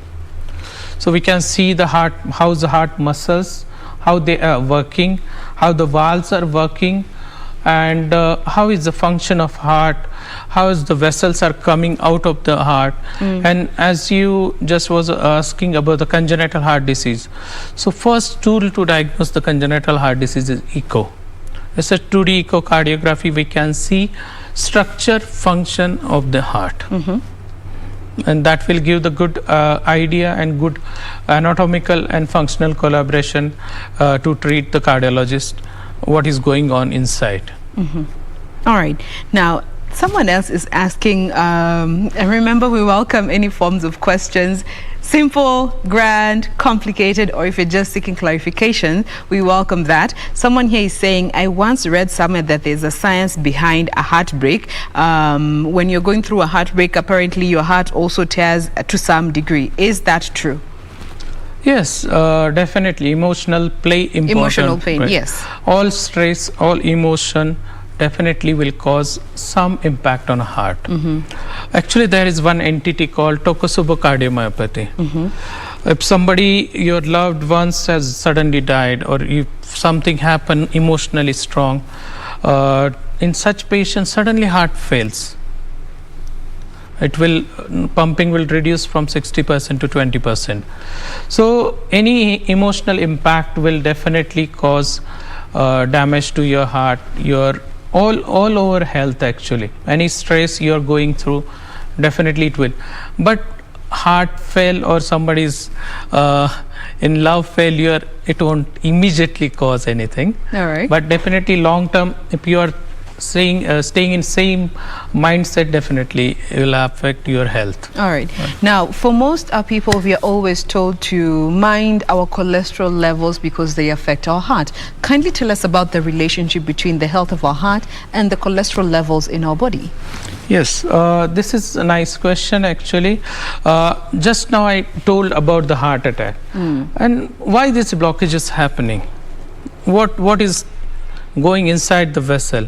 It's a cholesterol, excess sugar, excess cholesterol. And among the cholesterol, the LDL, that is bad cholesterol. If you eat excess fatty food, excess obesity, that will start accumulating in your vessels also. And ultimately that clog your blood vessels and that lead to the heart attack. So managing cholesterol or your lipids are very important. If you're not treating them in time, they start depositing in your vessels. And vessel is a tube. If you're something clogging, ultimately it's going to block. So we need to control your cholesterol. And for controlling cholesterol, first you should avoid all fast foods like pizza, burger, all those things you should avoid. We are trying to get a westernized thing and we are damaging our health only. So oily fried items we should as much as possible we should avoid. A lot of people are French fries, wafers, they are taking, even for children's they are giving. Actually that is not good. We should give them fruits. That will be much better option for anything. And ultimately fried items, this fast food will land up in bad cholesterol in our body.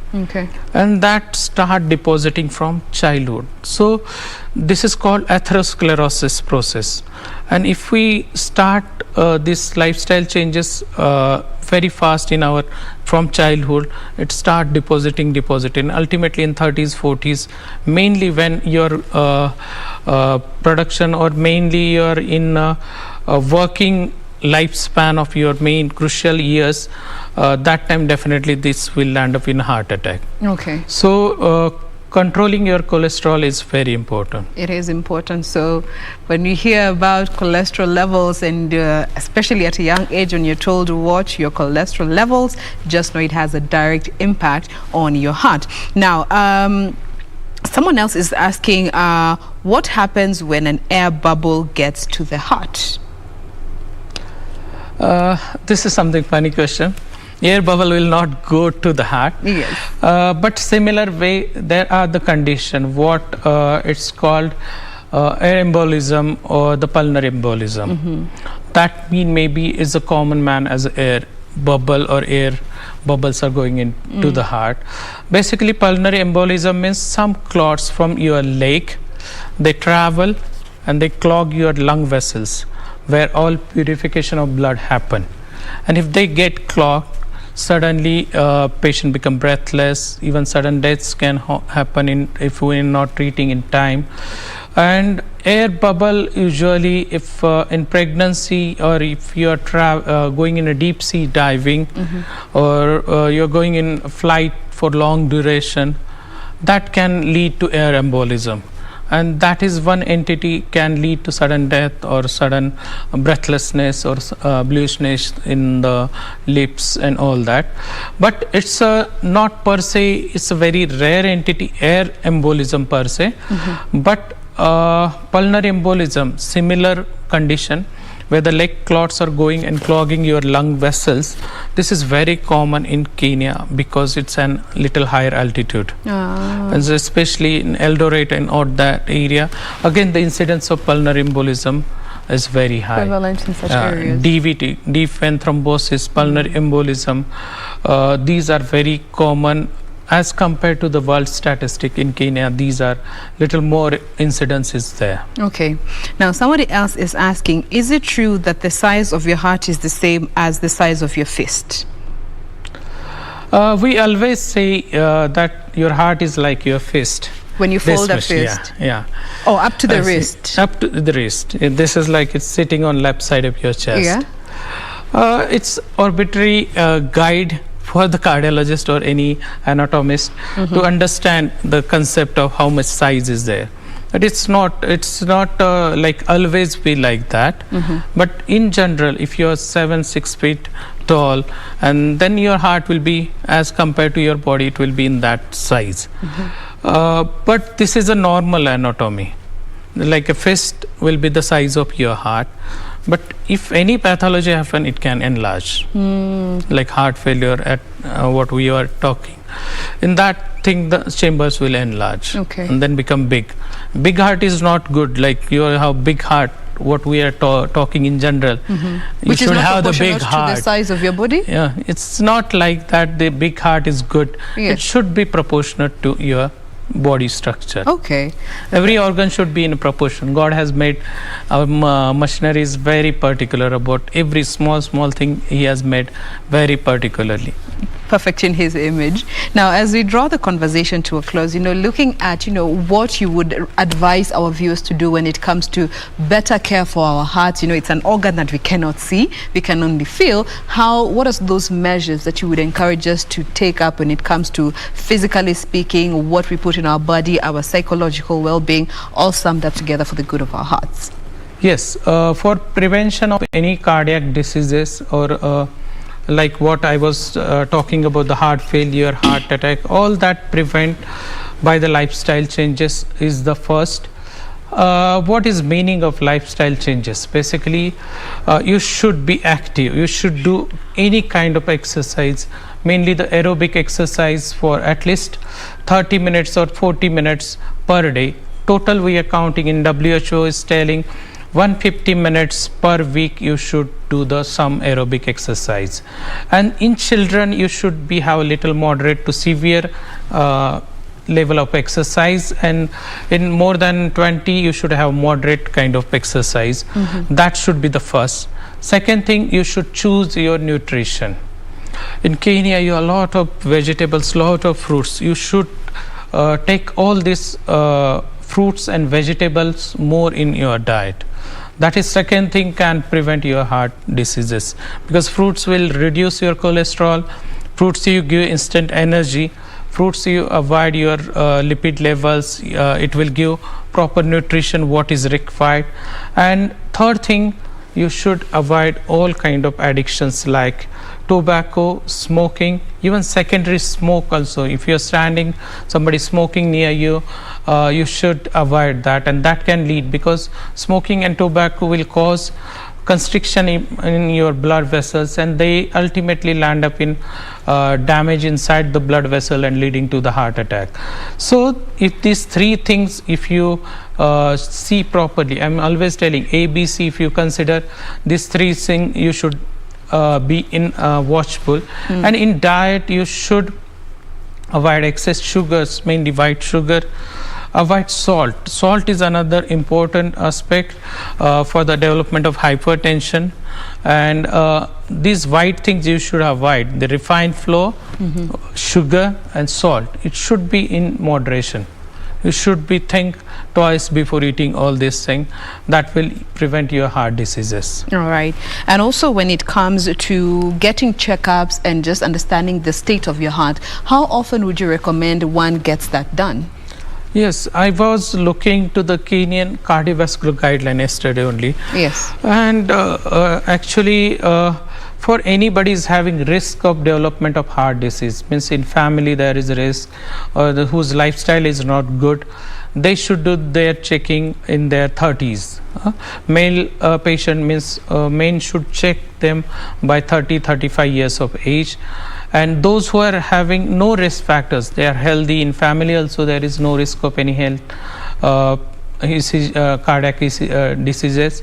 In those patients, they should check their in 40s, means 40 to 45 years of age. You should do your annual regular checkup. Just before development of disease, if you diagnose in time, if you treat before development of a heart attack, if you treat the block, definitely there is no damage to your body, no damage to your heart. Okay. So for high risk patient, at least 35 to 40 I usually consider for the screening, and for low risk 40 to 45 years of age. Okay. Now before we get to close, let us just address some questions that keep coming in, and now it's in regards to the devices that are put in our hearts, and someone is asking how safe are they when it comes to, you know, given they are actual gadgets that can be manipulated. So devices, looking from the stent to the bigger devices like CRT and pacemakers, so it's needed, means if your vessels is collapsing and you need to put a stent to prevent that, that is necessary. If you're not doing that, the vessel will collapse and you will end up in heart attack.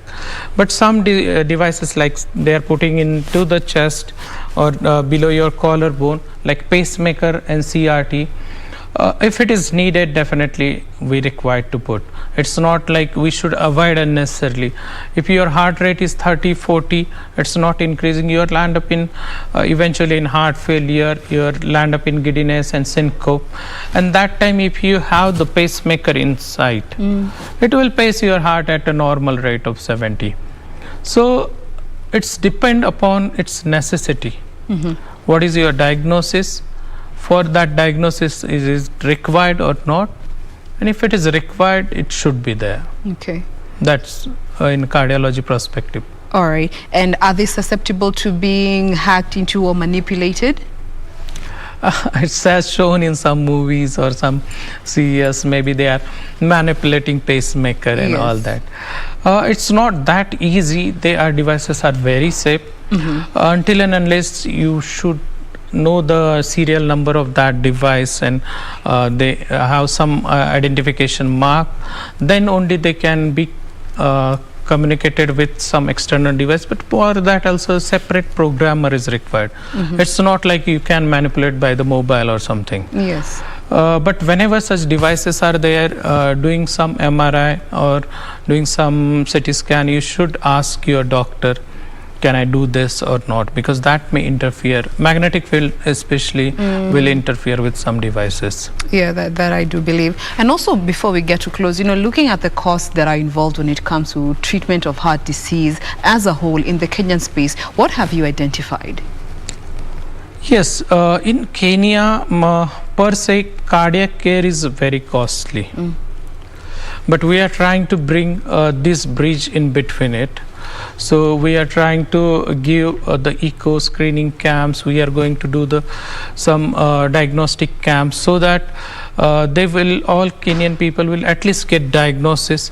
And if looking at the diagnosis, if we have the better options of treatment instead of going some abroad and treating, definitely that will more costlier than any other thing. If we have our health system in Kenya, proper cardiac care system, and proper screening in time, proper treatment in time, definitely you will save money, a lot of money, but it's definitely little costlier than other world. All right. Well, that brings us to a close of this conversation. We thank you for the very many questions that you have sent through. As we had said, simple, grand, complicated, we welcome all of them. This is meant to be an informative session. And of course, we have been speaking with Dr. Vijay Patil, who is a consultant interventional cardiologist. Thank you once again for making time. And before we get to close, maybe just your word of advice once more to our viewers this morning when it comes to heart care. So, and even our fellow medics, especially when it comes to the delivery of services. Yes. As I'm a cardiologist, intervention cardiologist, I'm working in one of the reputed hospital in Nairobi. And for cardiac things, you should be the prevention. As a general public, what I advise, you should follow ABC of prevention. And for paramedics and medics, I'll say we are doing all kind of interventions from angiography to angioplasty. Those are simple or complex angioplasties. We are doing the devices, we are doing pacemaker, we are doing CRT. We are treating valves with balloons like balloon valvoplasty or some replacement of valve, all that surgery which all over in the world now it's a routine. So we are trying to bring here. So definitely you think of your heart, screen your heart in time and treat your heart in time. There you go. Free advice when it comes to caring for your heart. Don't just take care of your heartbreaks, yeah? Look after the physical health of your heart. Now that brings us to a close of our health segment and consequently Good Morning Kenya as a whole. Today we're going to have to, cut down our time due to what will be coming up in a bit, and that is the live proceedings from the Supreme Court, where we are expected to have a physical session. Actually, it's already underway. We are going to be having that physical session today for the mentioning and the issuing of directions on the BBI appeals. We will also be seeing the Supreme Court deciding whether the 3 judges will be stepping down from the hearing of this particular appeal. So we'll be leaving you with that in a bit. But for now, we just say thank you for staying with us this far. We will be back tomorrow morning with more of Good Morning Kenya. I'm Jen Wamboi. Enjoy the rest of your viewing.